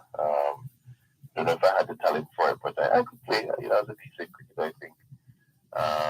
So I played for Herbert Marshall, and in fact, I guess one of the notable things there is that I was a part of the only Herbert Marshall Technical High School team to date to have gone to the finals of the schoolboy cricket competition. At the time, it was sponsored by the Best Dressed Chicken. I don't know if they're still sponsored, but it was called the Best Dressed Chicken cricket competition, and so we went to the finals with one of the top teams in the country, St. Elizabeth Technical High School, STETS, in 1994. And we've never been back since. So, so I was really, really proud to be part of that team. We didn't win. STETS overpowered us in the finals, but just the fact that we got to the finals was just amazing. And I'm still in touch with some of the members of that team, even to date. So that was special. And I considered playing cricket. And so when I migrated, I played for UTEC, and when I migrated, I took up club cricket in a very serious way there, and played for many years in the United Kingdom. And the ball moves around a lot. I'm an open batter. Okay. And so, you learn to play cricket properly in the UK because the ball moves around so much. Mm-hmm. And so once my days in the sport were winding down, especially when I started having children, I moved into coaching and got my qualifications and started coaching cricket for many years, youth cricket primarily, for many years, in Nottingham. And then when my son came along now, you've been really busy, haven't you? So my son which was not really my sport, because I didn't really play football. I was asthmatic. And so, my son came along and he picked up football very young. He picked up football about year four, at the age of four, started playing. Because the one thing I would say, and I hope Jamaica gets there one day, is that, grassroots football in the UK is very structured, very, very structured. And so, from courts, which is the very young children, to youth football, the clubs have their system, right? I think I see elements of it in Jamaica, but it would be really nice if we had that same structure there. I think what is driving football in Jamaica tends to be the schools, right? You play football through your school, and then when you graduate, if you're good enough, you migrate into a club. But it would be good to see more clubs having a very structured youth program. So my son started, and then so what happened now? How I got into coaching is that I took him to this club in my city, which was being run by Jamaicans, right? I said, okay, because my Nottingham City historically has always had a Jamaican community. So I took him to that club, but they said to me, well, we only take them when they're 8 years old. So I said, but you can coach them at 4. So the guy said, well, if you want to coach them, here's a bag of balls, go ahead. And I took up the challenge. And so it started. And every Saturday morning, I found myself coaching these children, and then I went off and did my official football coaching qualifications. I guess I like to study, and so I went off and did my qualifications and stayed with the club for 13 years. No, not for 13 years. My son is 13 now. So I've stayed with the club for about 9 years as a coach, because I pretty much stayed there coaching the team, his team, through the youth program. So we started competing at the under 7 level, and when I left, we were at the under 13. And one of my proudest things, I guess, about that is, we got into Division 1, and then eventually I got them into the Premier Division. So my team, we're playing top flight football in Nottingham City right now, and I'm really proud of that. Really proud of that. Yes. It's a very diverse football club. So it's run by Jamaicans. We have the United Nations of players, because it's an inner city club, so we don't have any money and so on. I mean, I spend most of my time, apart from coaching, trying to get sponsorship for the team and so on, because we were serving an immigrant community, so we had kids from Sudan, Nigeria, Morocco. There was, we had our goalkeeper was from Poland. We took in everybody. We were very diverse. I mean, unlike the rest of the league that we played in, which was primarily white teams, we were very diverse. So apart from the Jamaican kids, we had quite a few Africans and so on. And it was fantastic. As I said, we were inner city club. So money was always a problem. But I got the sponsorship, and the kids got everything they needed. They had the kids, and we had a big awards presentation, and we were we would win our leagues, and if we weren't winning it, we were runner-ups. So we dominated the competition. Much to this day of these more wealthier clubs. These white clubs that we played against. And as I said, we got promoted to the Premier Division, and we're still in the Premier Division, still there, top flight football. So yeah, really proud of that, really proud of that. So I had to give up all of that when I came home. I gave up.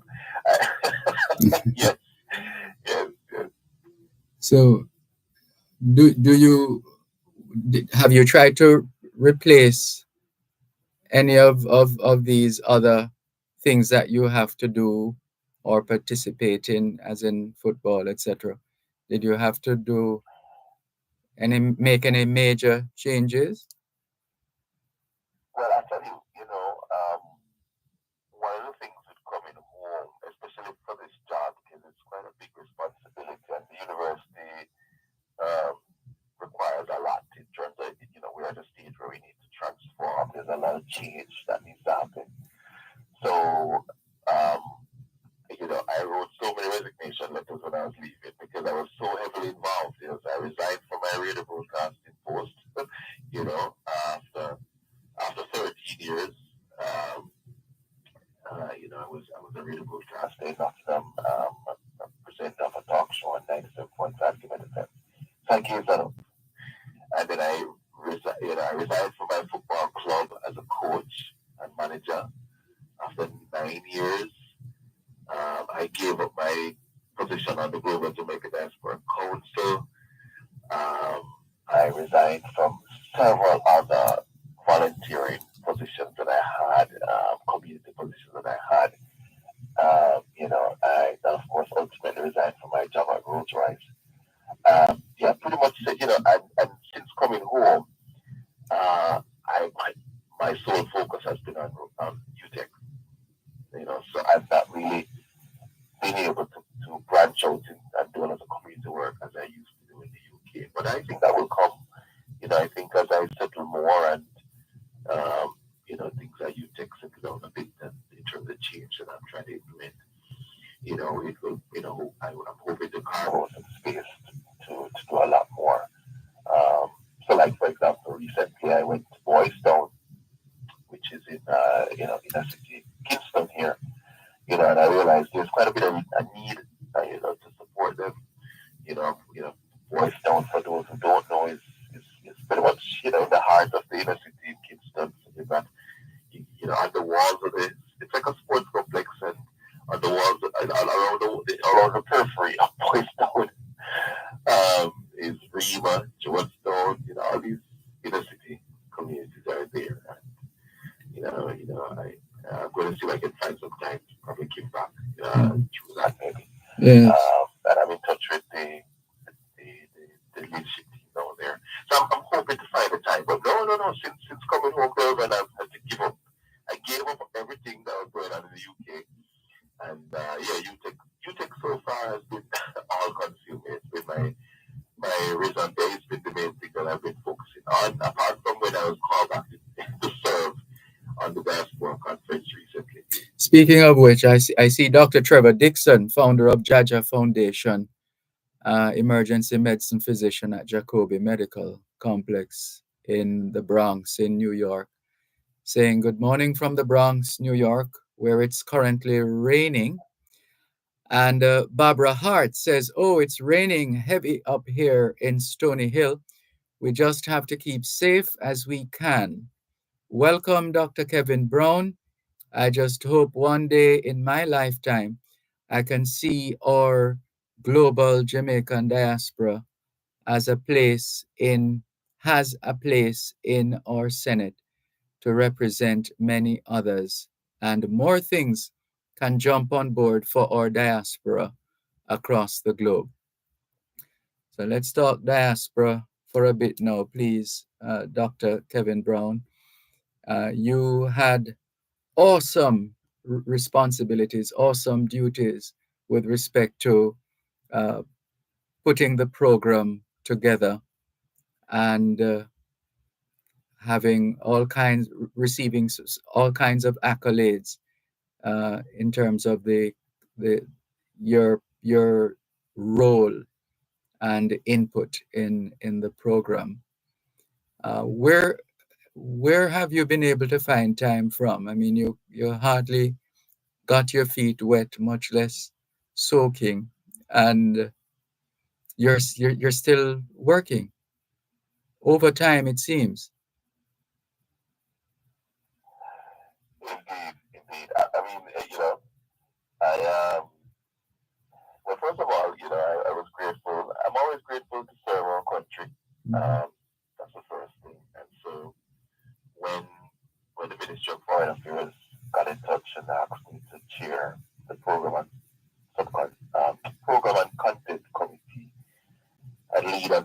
the program, I was more than willing, because I saw it as an opportunity to assist our country once again, and so I took up the mantle. But at the same time, I saw it as an opportunity for UTech, for the university, and I'll explain why. Um, right now, the university needs the help of the diaspora. Or sorry, one moment, please, Dr. Brown. One moment. You're listening to Power 106 FM. The time is now A minute past 8 o'clock in the morning here at Broadcast House, 32 Lyndhurst Road, Kingston 5, St. Andrew, Jamaica. Power 106 FM, the digital sound, and now reaching you in more ways. Listen to us on 106.1 to 106.9 on the FM band.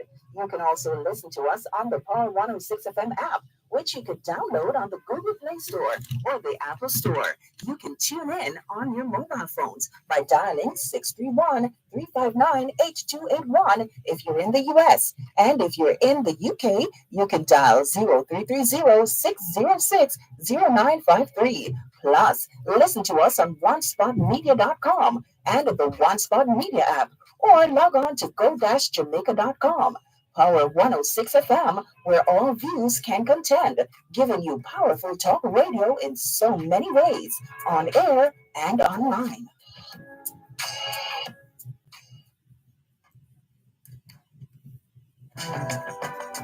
Wherever you go, shine.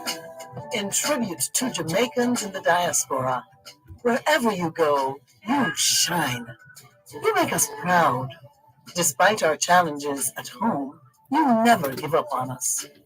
Our sincere thanks. Wherever you go. Before the break, Dr. Brown was talking about serving his country, and you seem to have done a lot already in that department, but still happy to continue. Yes, absolutely. So yes, as you said, when I was in the UK, I was heavily involved in the diaspora, and having come back home now, I was honored to be asked to serve as the chair of the program and content committee for the 10th Jamaican Diaspora Conference. I mean, I've been attending these conferences both here and in the UK for some time. And in fact, I was also responsible for the program and content for the last Jamaican Diaspora Conference in the UK. So to be given a job for the one in Jamaica recently was certainly a privilege. And I'm grateful. I don't take these things for granted. But I was saying to you, because you're asking me how did I find time to juggle between the conference and UTech. But I saw it as an opportunity for UTech as well, because I was in the diaspora for 23 years, and the diaspora gives back significantly to Jamaica's education system. But they tend to give back mainly to, my observation is that they give back to early childhood, primary schools, high schools. There is some support for universities, but I would say less so. The commitment tends to be, and I guess born out of a strong connection for the schools that I would have attended. They have a strong connection to their high schools, perhaps, primary schools, and so on. So I felt that the universities were not at the top of the minds of the diaspora. But tertiary education in Jamaica is very important. It's from tertiary education that you will build out a knowledge-based society. It's tertiary institutions that are producing Jamaica's next workforce, next leaders. So you need to have a very strong university ecosystem in Jamaica. And so UTech is a public university. It's Jamaica's largest national university, with a focus on STEM. But we're also unfortunately underfunded, right? There are challenges there for sure. And we also need staff, qualified academics. We need people with PhDs. We need academics who have the requisite skills and experience. And most of these people, we will have to go into the diaspora and find them. Just like how I was invited home, I am now inviting other academics home, and I actually did that at the press conference at the diaspora conference, and of course the response was very interesting. But it has led to people getting in touch with me, so there's an interest. So I saw it, Dervan, as an opportunity to also, wear my UTEC hat, Yes. And give UTEC some exposure through the conference. Now, for this conference, it was held in Montego Bay, and the main theme was United for Jamaica's Transformation, Fostering Peace, Productivity and Youth Empowerment, sorry. Mm-hmm. And so, it was quite a wide-ranging theme. But there were certain key objectives that I had set for myself and for the committee in developing the program. One, we had to learn from feedback that we've received in the past. And one of the main things that the diaspora said they didn't like about previous conferences is that they didn't get enough time to participate in the sessions. So what would happen is that the panelists would present and they'd talk at the audience, and then the time would run out. And so they would not get a chance to raise their hand, ask questions, and so on. It was not very interactive. So, I said, well, we're going to change the format for this conference. It's going to be dialogue driven. So we will have plenary sessions that are panelist based, but the aim was to have at least 50% or more of the session that would include the audience. So essentially, the moderator would set the scene of the panelists, and then in very short order would allow the audience to ask questions and make comments. So that was the first thing. We kind of agreed on the format.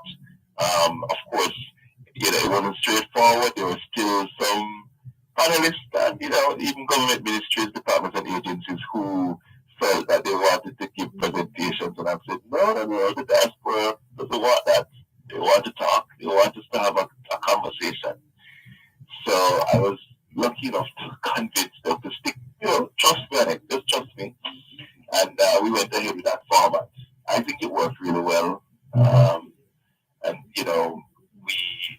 if anything, I wish we perhaps had a longer duration for some of the sessions, because what happened is that in trying to have a comprehensive program and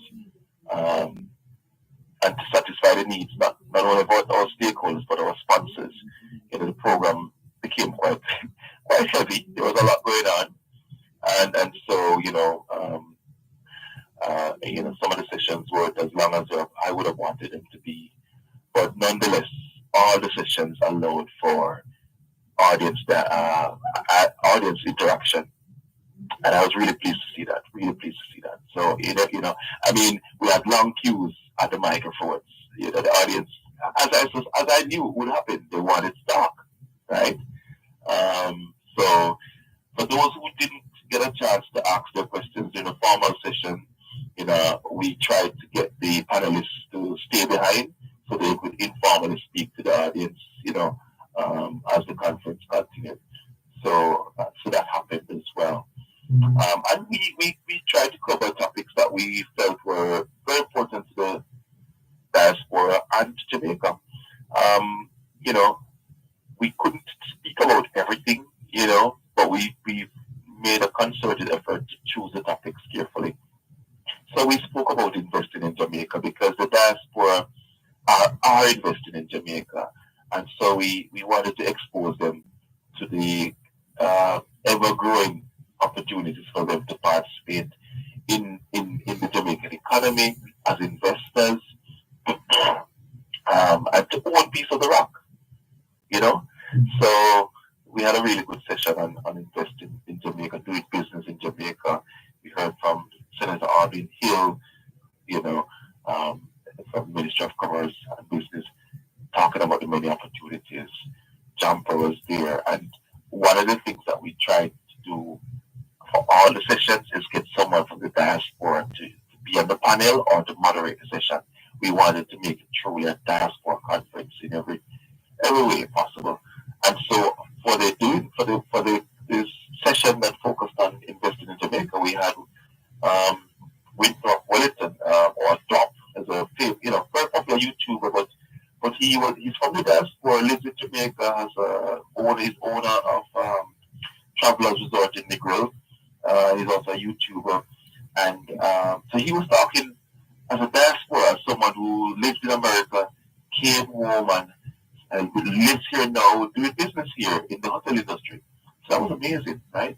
That was amazing. And then we flipped the script again, and we had a session that spoke about doing business in the diaspora, right? Mm-hmm. So we had Chef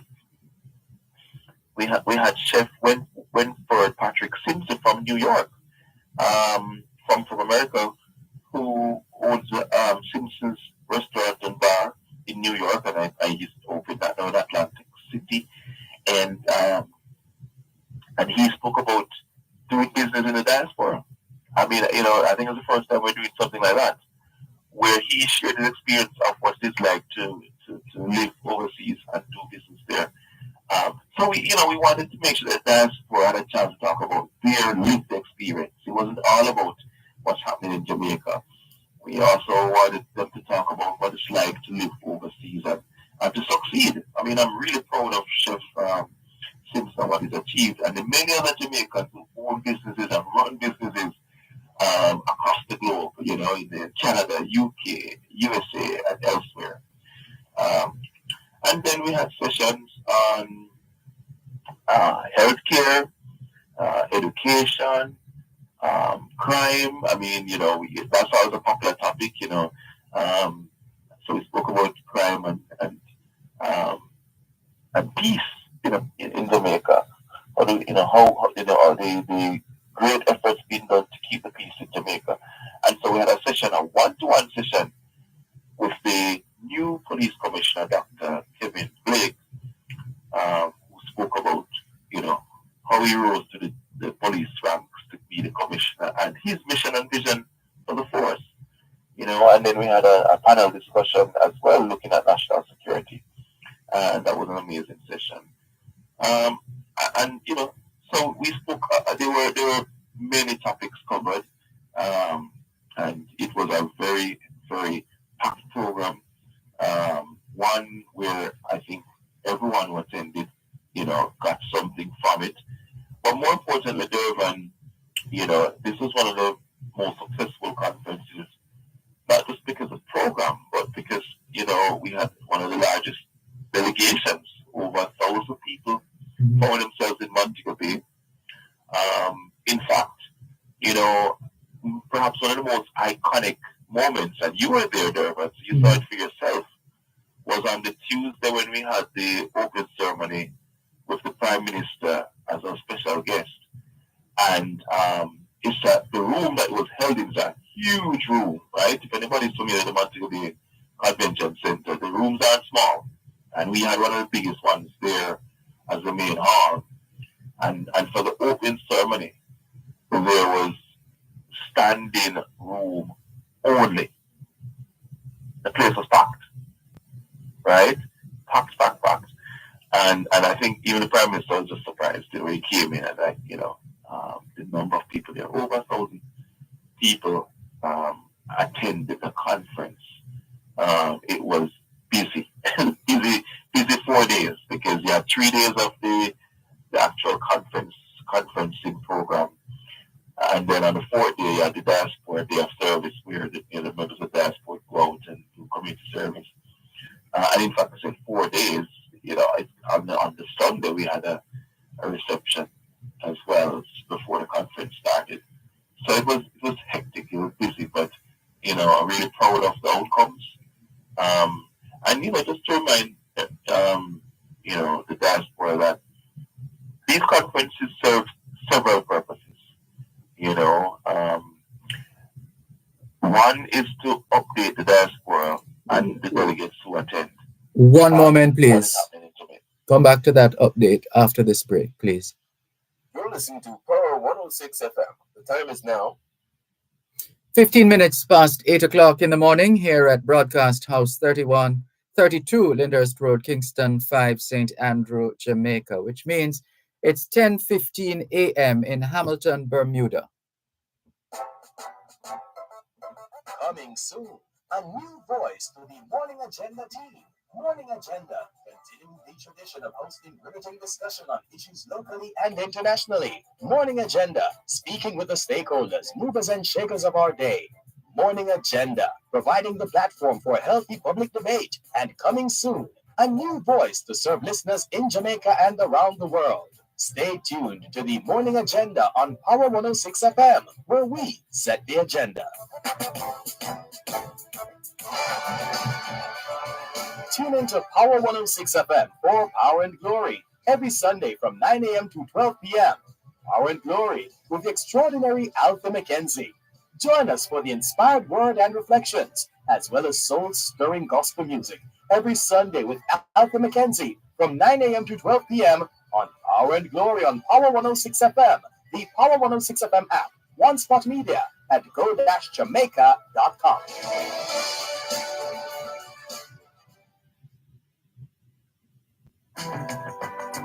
Wherever you go, shine.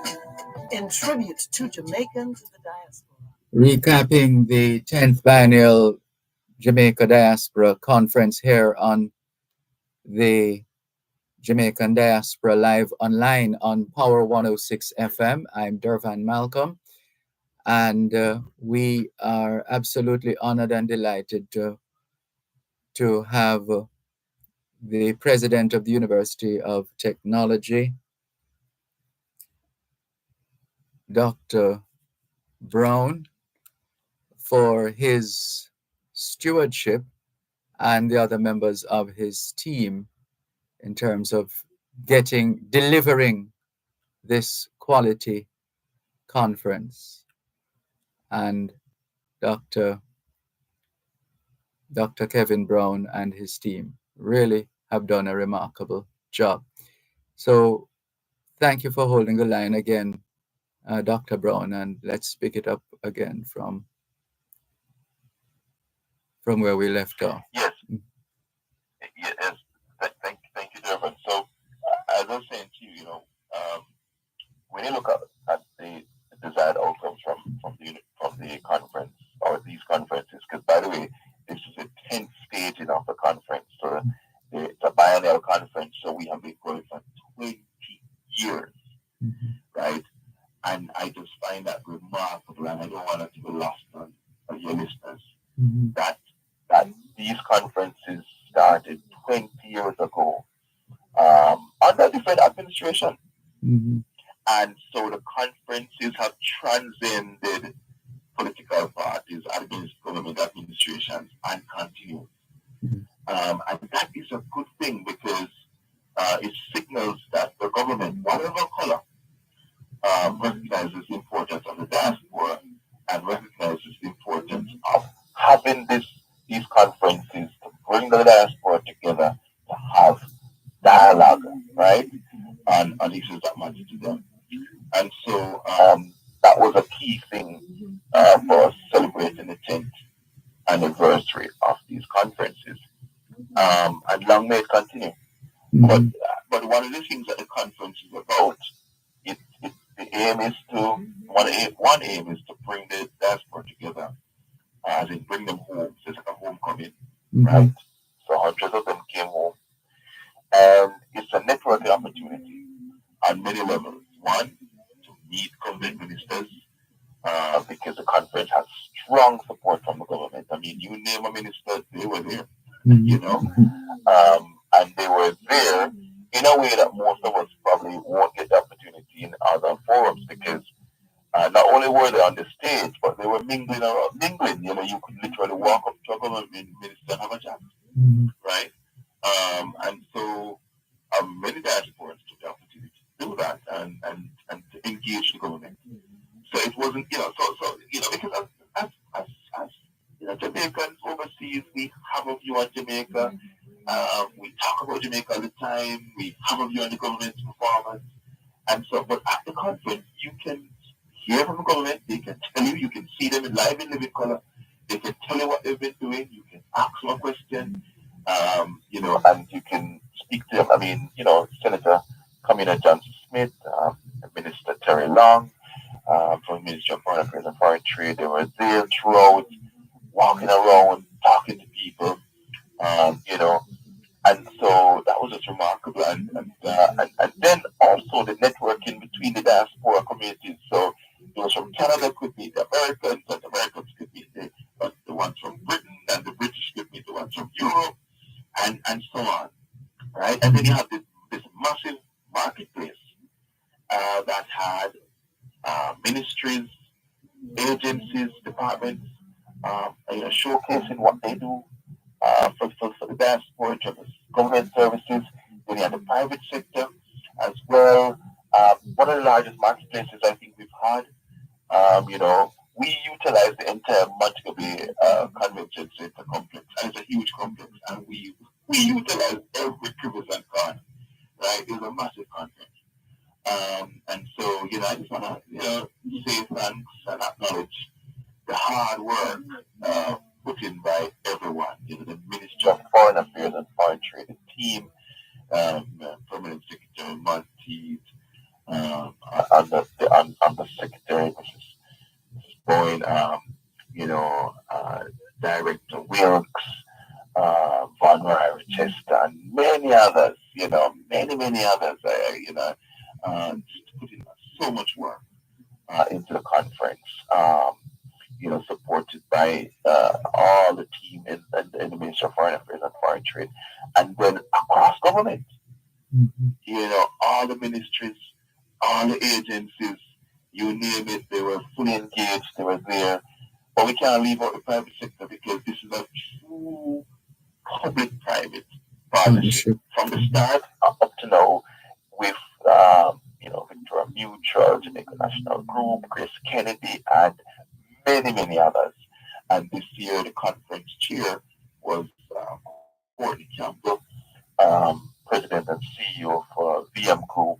Did an amazing job. VM's commitment to the conference was total. They put their all into it, and they're a big part of the diaspora because they do business in the diaspora across multiple countries. And certainly, when I was in the diaspora, I worked very closely with the VM Group, Leighton Smith in the UK, their chief representative there, and many others. Mhm. So, um, we're grateful to all the sponsors. Without them, the conference doesn't happen because they're a big part of it as well. But also, apart from sponsoring the conference, many of them is an opportunity to showcase the services that they provide to the diaspora. Mhm. So it's a win-win for everyone. That's right. Win-win for everyone for sure. Mhm. Yes, a couple of responses from those listening and watching, Dr. Brown. Dr. Trevor Dixon says he had the pleasure of meeting Dr. Brown at the UTEC function in New York a few months ago. Yes. Yes, that would have been the UTEC New York alumni chapter. They had a fundraising gala in New York. Yes. Hmm. Yes. And other responses coming in. This one says, Bonjour from Montreal, Quebec, Sir Malcolm. Thanks for the broadcast. It is much appreciated. And Steve McDonald in Toronto, Canada says, grassroots community football is similarly very structured here in Toronto. I have suggested a similar approach in Jamaica on numerous occasions. However, no one seems interested in taking on the responsibility. Each city has a local football fraternity, each which organize the football program for their area. And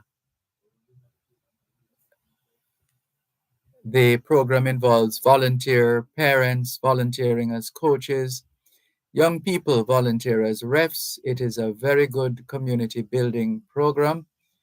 And Steve in Toronto, Canada, is in touch with us as well. Paul Miles of the eponymous Paul Miles Foundation, connecting with Angela in Toronto, Canada as well. Thank you all so much for keeping our company on the Jamaican Diaspora live online.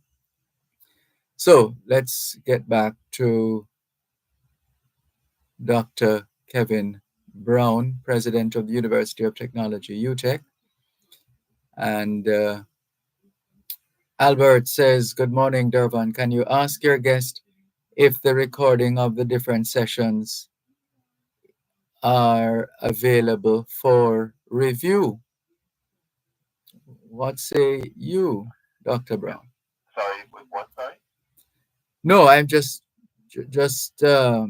Albert in Coconut Creek, Florida, sent a message asking us to ask you if the recording of the different sessions, if the recordings are available for review.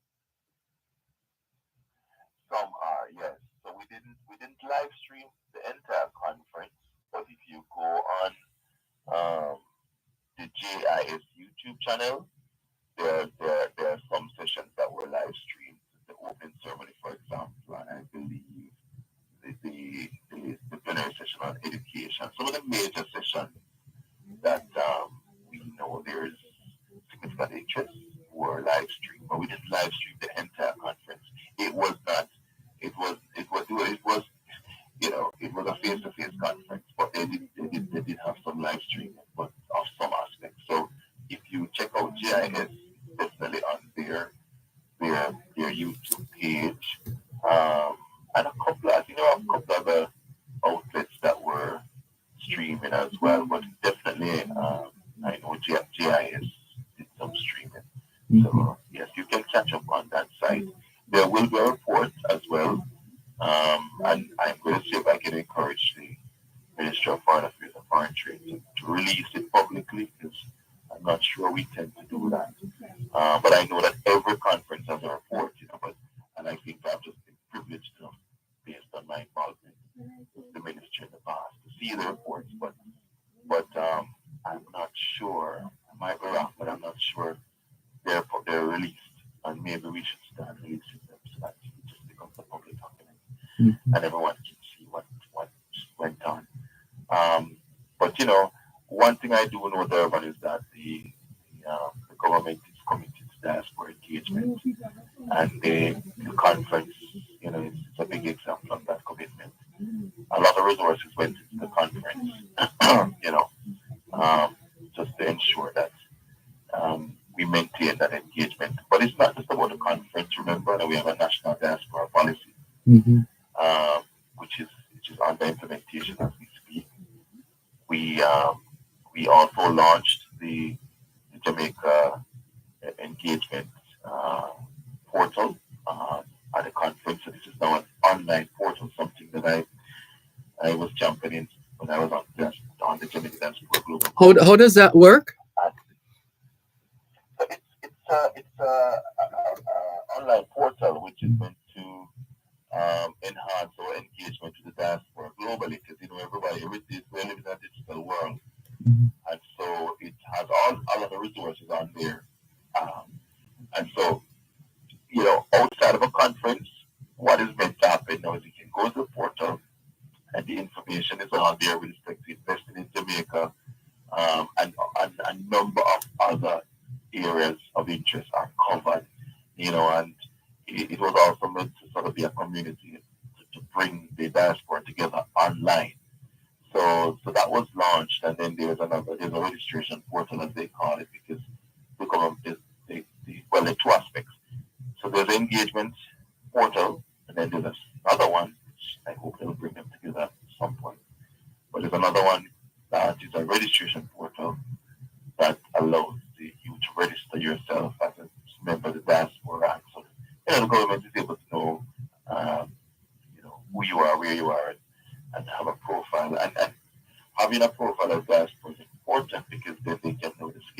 out there, and it helps them to enhance their engagement with you. So there are a number of activities that are ongoing to enhance and strengthen engagement with the diaspora. We are in the middle of constitutional reform. We covered that topic at the conference as well. And, we had Minister who fought there, um, along with Professor Albert, the constitutional uh, expert from Canada. He came and he spoke eloquently about the process, and going into the technical details of it. An amazing session on the Constitution. And so, you're talking about someone commenting that they want to do diaspora in the Senate. Look, these are all things that I'm sure are on the table. One moment, please. We need to take another break. Help us protect Jamaica's borders. Tell us about any illegal guns coming through customs controlled areas. Call Crime Stop at 311. The time by the Jamaica Customs Agency is 8:31 on Power 106. Join us every Sunday for Indian Talent on Parade with Dr. Winston Dolan from 5 to 6 p.m.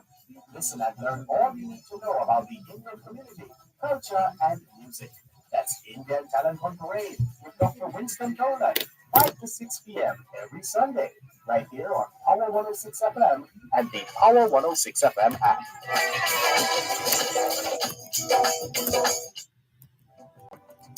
Wherever you go, in tribute to Jamaicans in the diaspora, wherever you go, you shine. You make us proud.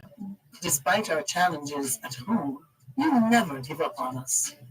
Our sincere thanks. Wherever you go, shine. Thanks a lot for staying with us here on the Jamaican Diaspora Live Online on Power 106 FM. I'm Dervan Malcolm. Online, we have with us Dr. Kevin Brown, President of the University of Technology, UTech. He had responsibility for or the stewardship of the Global Jamaica Diaspora Conference. And he's been giving us a bit of a recap among other things and some perspectives as well. So thank you very much, Dr. Brown. Are you there? I'm here, yes. So as I was saying, Dervan, before the break, the engagement of the diaspora is something that I believe the government is serious about and has been pursuing, not just in rhetoric, but the evidence is there. We have the National Diaspora Policy, as I said. Keep reminding people that one, and they should read it. We launched the Diaspora Engagement portal. That's there now, up and running. And we have the Global Jamaica Diaspora Council. We have the Global Jamaica Diaspora Youth Council. And by the way, one must emphasize that these councils are there to act as a bridge between the government of Jamaica and stakeholders here on the island and the diaspora. It's a bridge, right? It does not replace any diaspora organizations out there, of which there are many. It is not competing with any of them. So we have thousands of Jamaican diaspora associations, right? Many. When I was in the UK, we had several, right? In the Canada, in the United States, it's the same.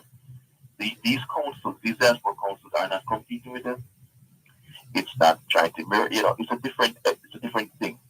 These councils are just a bridge to enhance engagement between the government of Jamaica and the diaspora. That's it. So that's why we have these representatives, and they allow for that communication to happen, right? Because I think sometimes people conflate or misunderstand what the councils are there to do. True.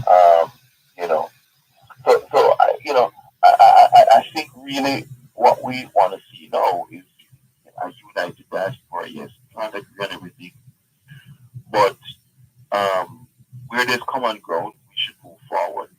And what should be at the forefront of our minds is how can we all contribute to making Jamaica better. Yes. That's really what should be at the forefront of our minds. I noticed someone was commenting on what I was saying about how structured football is in the UK, and that person earlier you were saying the same in Toronto. Sorry, Canada. Yeah. It was Toronto specifically they were speaking to. And we would want to do the same thing here. And I think the diaspora perhaps could play a role. I think the challenge sometimes is the reception that the diaspora receives in terms of how much they're allowed to engage. And what I would say to my friends in the diaspora is none of us are sort of the messianic level where we can come in and save Jamaica. The diaspora, that's not going to be done with the diaspora, right? We should never believe that our role is to come and save Jamaica because somehow we are the purveyors of all solutions, and we somehow, because we have just happened to live overseas, somehow we have all the solutions. That's crazy. So did you call Did you recently call for academics in the diaspora to come home? Absolutely, I did. But the point I'm trying to make is that what we want, what I want to get with the diaspora is that we should be forging partnerships and trying to work with our friends in Jamaica, whether it's the government or community or community or whoever. It should be a partnership, not one above the other. It's a partnership. We come in and we help as Jamaicans the world over, right? And so I think that is something, and it's very important. I want to say that because I know I was in the diaspora for 20 years. I know sometimes in the diaspora we think that we know how to fix Jamaica, that we have all the solutions. And I'm saying we may have some experience that is useful to the country, but it won't work if we're going to come in with that high-handed approach. It won't. We've got to come in and work together with Jamaicans on the ground, work together with the government, work together with the private sector, work together with the NGO sector. It has to be a partnership, of mutual understanding. And while we, so I just want to make that point, because I'm sure you are aware of the challenges here, Dervan. You've been in that for a long time, where sometimes there's a feeling that the diaspora thinks, well, we know how to fix Jamaica. We have all the solutions. Oh, yes. And so, yes, and I just want to warn my friends in the diaspora. I was there for 20 years. If that's the mindset, it won't work in Jamaica. They won't receive reception. You have to come with some humility to partner with the country. Now, specific to the question you asked about academics, as I was saying, Dervan, the University of Technology, which I have the privilege of leading, needs to change rapidly, right? The world is changing, technology is changing rapidly, society is changing, the way we work changes, influenced by this whole sort of digital transformation that we're going through. So the university needs to also adapt to the realities out there. And one of our challenges is around human resource. We have a very low number of staff members who have PhDs or terminal degrees. And remember that PhD should be the minimum qualification to work at a university. But we don't have enough. We don't have enough of them in Jamaica. And so if my ambition is to make the university more research driven, right, then we're going to have to find academics with the qualifications and the background to support the institution. And so I was, my concept for diaspora is that look, if you are an academic in the diaspora, and by the way, Dervan, there are many of them. I have met so many professors who have Jamaican background doing amazing work in universities overseas. So they are there. And I'm saying to them, come home. But I'm saying to them that coming home doesn't necessarily mean physically coming home like I've done, right? I'm saying come home in terms of let's explore how you can participate in developing the university. Mhm. We have technology, you can talk to people via Zoom and so on. Mhm. So there are no barriers. You don't have to be Yes. here physically. But you can now, through technology, teach at the university. Yes. You can supervise our students. You can do research in partnership with our academics here on the ground, Mhm. right? And in so doing, help to raise the standards of the university. And also, our staff learn from you. So it helps our staff, many of whom want to do research and just need the right mentorship, the right support, right? Mhm. So my call still remains. Although I got some very interesting feedback on Instagram when that video came out. People are saying, well, you can't pay me, come back to the work and all sorts. I found it all very interesting. But the reality is that people have gotten in touch with me there. Mhm. People have gotten in touch with me and I'm talking to them. People have sent me CVs and we're talking to them. And yeah, so, people thought I was joking. I'm dead serious. Because we need to raise the standards of university. And the diaspora has a role to play. As I said, I was in the diaspora. I'm back home. Some people might want to come home like me. Others might say no, but they want to help. And, I'm available. So, they can reach me. My public email is president@utech.edu.jm. That's president@utech.edu.jm. And they can get in touch with me through you as well, right? Yes. So you have all my personal numbers and whatnot. So, they can talk to you if they want to speak to me. We need, I tell you some of our most immediate needs, Dervan. Mhm. We need academics for our School of Nursing. Mhm. So if you are a nurse overseas and you've recently retired, young retiree, Mhm. and you want to come home or you want to give back, we need lecturers for nursing, lecturers for midwifery, preceptors, and all the rest of it. We need lecturers and then specialists for our dental school, right? We want to grow and expand our School of Computing. We want to grow and expand our School of Engineering. We have other faculties as well, including a very large business school, right? We have a School of Hospitality and Tourism Management. We have a College of Health Science, right? And so on. So, we have even a Faculty of Sports, because, I don't know if people know, but most of the major uh, athletic stars for Jamaica have passed through the University of Technology.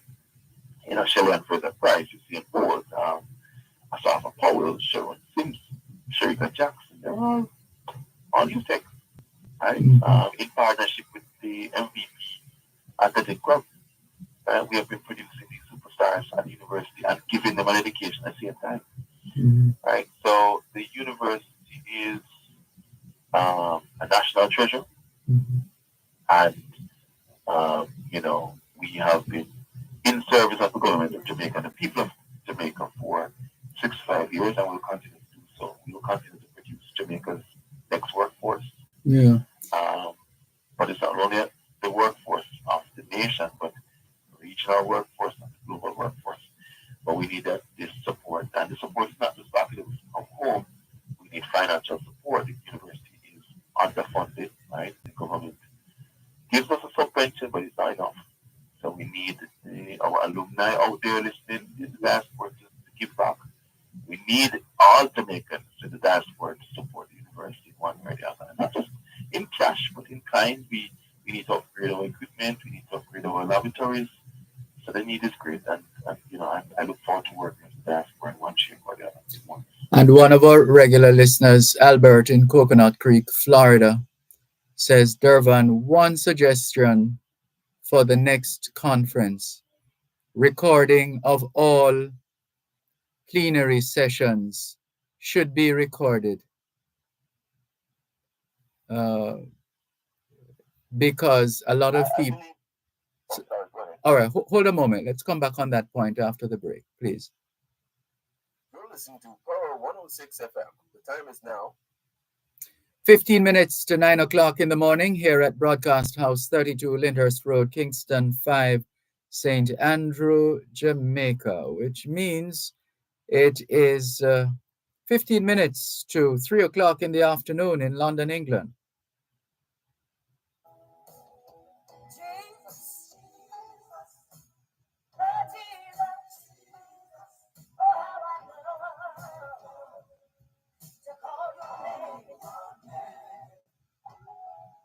Tune in to Power 106 FM for the longest running religious calling program on Jamaican radio, The Prayer Line. Join Pastor Errol Hay and his team as they offer spiritual guidance and intercession grounded in biblical doctrine. Hear powerful testimonies from Jamaica and around the world.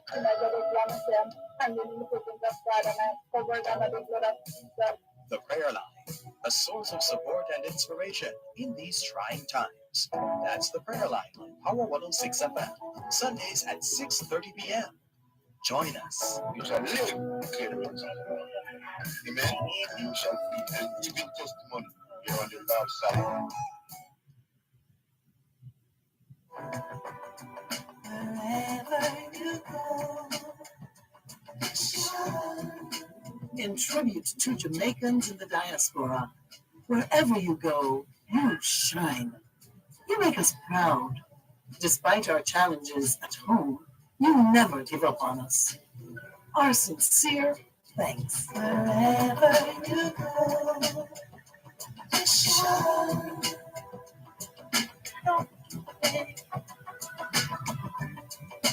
You need to know. Shine.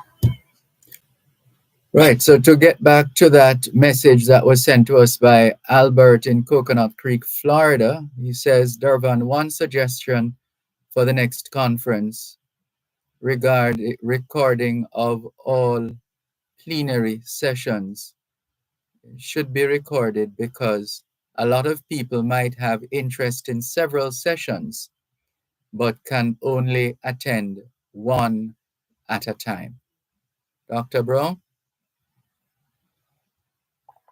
Yeah, I take the point. I believe they were all recorded, but what we didn't do is that not all the sessions were live streamed. So certainly we would have attempted to record the plenary sessions. There were also some concurrent sessions, so these were small breakout sessions. I don't believe that those were recorded, but the main plenary sessions were recorded, and some of them were live streamed. But it was a face-to-face conference. We wanted people to be there, rather than being online. Mm-hmm. So I think what will happen, well, the live stream versions remain online, right? So even if you go to the GIS YouTube channel, they're there. But I take the point, and we will certainly look at that. We're always seeking to improve the conference. But it's a face-to-face conference. When people come home, it's not a virtual conference. So we didn't want to live stream all of it. But we will certainly record it, and share. After the conference is over, we will certainly share further recordings in the coming days and weeks. Mm-hmm. Well, we want to continue to wish you all the very best in your pursuits and how those pursuits will impact Jamaica. We trust that you will be successful in all you do, and even when there is a miss, that you will be able to pivot, as they say, and carry on with the duties in service to Jamaica and the diaspora. Yeah, well, thank you so much, Dervan. It's one, I'm really glad that I'm still able to, have an interaction with the diaspora Mm. through the Minister of Foreign Affairs and Foreign Trade and the Diaspora Conference recently, and also being on your show. It's been almost 8-9 months since I've been back in Jamaica as a returnee. I say returnee because it's. As far as I can see, I'm here. It's not a visit. It's not a visit at all. It's here. I live here. I work here. Mm-hmm. And I'm working on my family coming over pretty soon. I look forward to putting my kids through school here in Jamaica. I think it'll be a good experience for them. Mm-hmm. And so, ultimately, it's an opportunity to give back in a significant way. So I'm just grateful to have been given the opportunity, and I think working together, both with my team at the university and the diaspora, we can certainly make the university something special. I have no limits for Jamaica and Dervan because, as you can see, there are no limits. I mean, yes. Jamaica has a bobsled team, a country that has no ice, no snow, no upper winter, has a bobsled team. A small little country has one of the most famous musicians in the world, Bob Marley. A small country has produced some of the top athletes in the world. A small country has produced Louis Bennett. A small country has an international presence, whether it's in the UN or other, geopolitical frameworks. A small country, Jamaica. And so I have no limits on what we can achieve for the University of Technology. Mm-hmm. I have no limits in terms of us one day becoming a global university in terms of our ranking and our prestige. No limits, because it's a Jamaican university. Mm-hmm. So if I'm going by what we have achieved in several other spheres of life, I cannot see why the University of Technology cannot also be a global university, and Jamaica now becoming known for having one of the best technology universities or STEM universities in the world. And I use the example, for example, of Singapore, who have Nanyang Technology, University of Technology in Singapore. Nanyang Technology University is one of the top universities in the world. Mm-hmm. Singapore is the size of the parish of St. Thomas. That's how small it is. So I don't put any limits on what we can achieve for the university. And I think if in partnership with our diaspora, we can get there. In partnership with our government, in partnership with our private sector, in partnership with our alumni, we can make the university a global ranked university. And I say this finally, Dervan, that UTech is all around us. Our graduates are everywhere. It is our graduates who are busy trying to get electricity back in the country. It is our engineers who are leading JPS. It is our engineers who are leading Flow. It is our engineers who are leading National Water Commission. It is our engineers who are leading at Huawei, right? And beyond engineering, the former CEO, Patrick Hilton of NCB, former CEO, UTech, right? The current CEO for Island Current, UTech. There are government ministers who are UTech, right? And so on. So our graduates have been impacting the development of the country for many years. And perhaps, you could argue that we've perhaps, taken it for granted. But that is no more. The importance of UTech cannot be understated, ignored in terms of national development for the future. So I'm hoping everybody will rally with me I'm the crazy one who came home, and I hope they will rally with me and work with me for us to know, in addition to the many accolades that Jamaica has, we want to now make the University of Technology another one on the global stage. That's the dream. That's the mission. Well put, well said, well done. Thank you so much for sharing the air chair with us here on the Jamaican Diaspora live online on Power 106 FM. We appreciate you and your work, and we trust you'll continue to grow and expand your reach even as you play your part in this country of ours, the biggest little country in the world, Jamaica. And so we'll give you the opportunity to, well, I think you just did a short while ago, but in case you Yes, had indeed. a bit more, you could let us know. But I love that how you put that there, man. The biggest little country in the world. Mhm. Yeah. And so, and that's why I forever, I'm proud to be Jamaican. There's something special about us. And Dervan, you have been in the diaspora. I mean, when you meet Jamaicans who are high achievers in foreign countries, you and I have met them. Many of Yes. them. Mm. Jamaicans who are leading big companies in the US. Yeah. So as I'm saying to you that, and we need more of them. I mean, of course, we know of some of them, right? Like Trisha Bailey. But I'm telling you that there are many Trish Baileys out there. Probably, I meet them, and that as high profile as her, but they have very high positions, in the private sector.